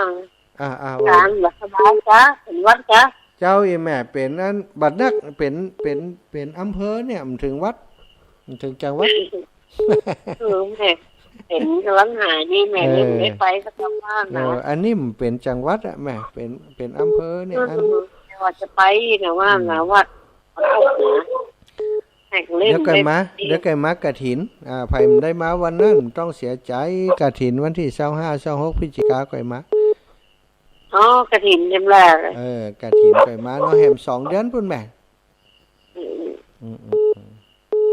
สาธุแม่นะบุญรักษาเด้อแม่เด้อสาธุเจ้าสาธุเจ้า6125ฮับแล้วบอกเลยมาจากไสแม่มานากลางฟังอยู่เด้อว่าแม่มือปกแป๊ดแลนี่นาแม่มานากลางบ้านตั้งใดนากลางนี่เมืองลีเจ้าเมืองลีละปูนนะเจ้าอาจารย์กันมาอาจารย์วันน่ะใช้ฮู้ตีเนาะเจ้าตีอาจารย์วันน่ะใช้เคยมาแล้วเดี๋ยวจะให้อาจารย์ไปส่งอาจารย์สุชาติเคยมาดิเคยมากำเตียนี่ใครไปเนี่ยปีหน้าจะเดินทุดงไปทั้งปะมาแน่นะมาแน่ไปแน่สาธุบุญนะแม่นะสาธุสาธุเจ้าจะสายนี่มาแล้วแม่แก้วพญาโสมเจ้าอันนี้ว่าลืมกันเนี่ยยากะไปลืมอย่างอีแม่แล้วก็จะลืมลูกเบาลืมเนอะไปโทรกูเจอมันต้องติดจานเปิ่นเนาะ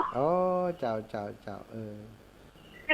เปิ่นฟังกันกุฏิกูแหงแล้วก็เปิ่นโทรพร้อมกันในแม่มันตึงอย่างเงี้ยเนาะแม่น่ะฟังกูตนกูองฟังโทรไปก่อนได้อันนี้ได้โทรไปจัดเงินละเจ้าอยู่ดีมีสุขอยู่ดีสบายเนาะสบายอยู่ไงแต่ยังนั่นว่านะกันไปไหนก็อยู่รอไปนะกะจังมันจ้ะยังแขวนยังได้เดินหรอดีกว่ามันได้นอนยังมันนั่นยังมันเหมือนเก่ามันดังมันเหมือนด้านนอกเขาโชว์ไปอายุเขาคอยไปทั้งวันแล้วเนี่ยยอมรับโดยดีเนาะยอมรับความเป็นจริงสาธุแม่เดี๋ยวขออนุญาตรับสายแม่พรแห่งคนเด้อเจ้าสาธุเจ้าขอท่านอยู่สุขสบายเนอะเจ้าสาธุเจริญพรแม่พรเป็นสายสุดท้ายเนอะเจริญพรอีแม่จ้าไว้ฝากเจ้าท่านหาเจ้ายุบแม่มาได้โทรหาท่านเบิ้ลหน่อยเนาะนั่นฮะจ้า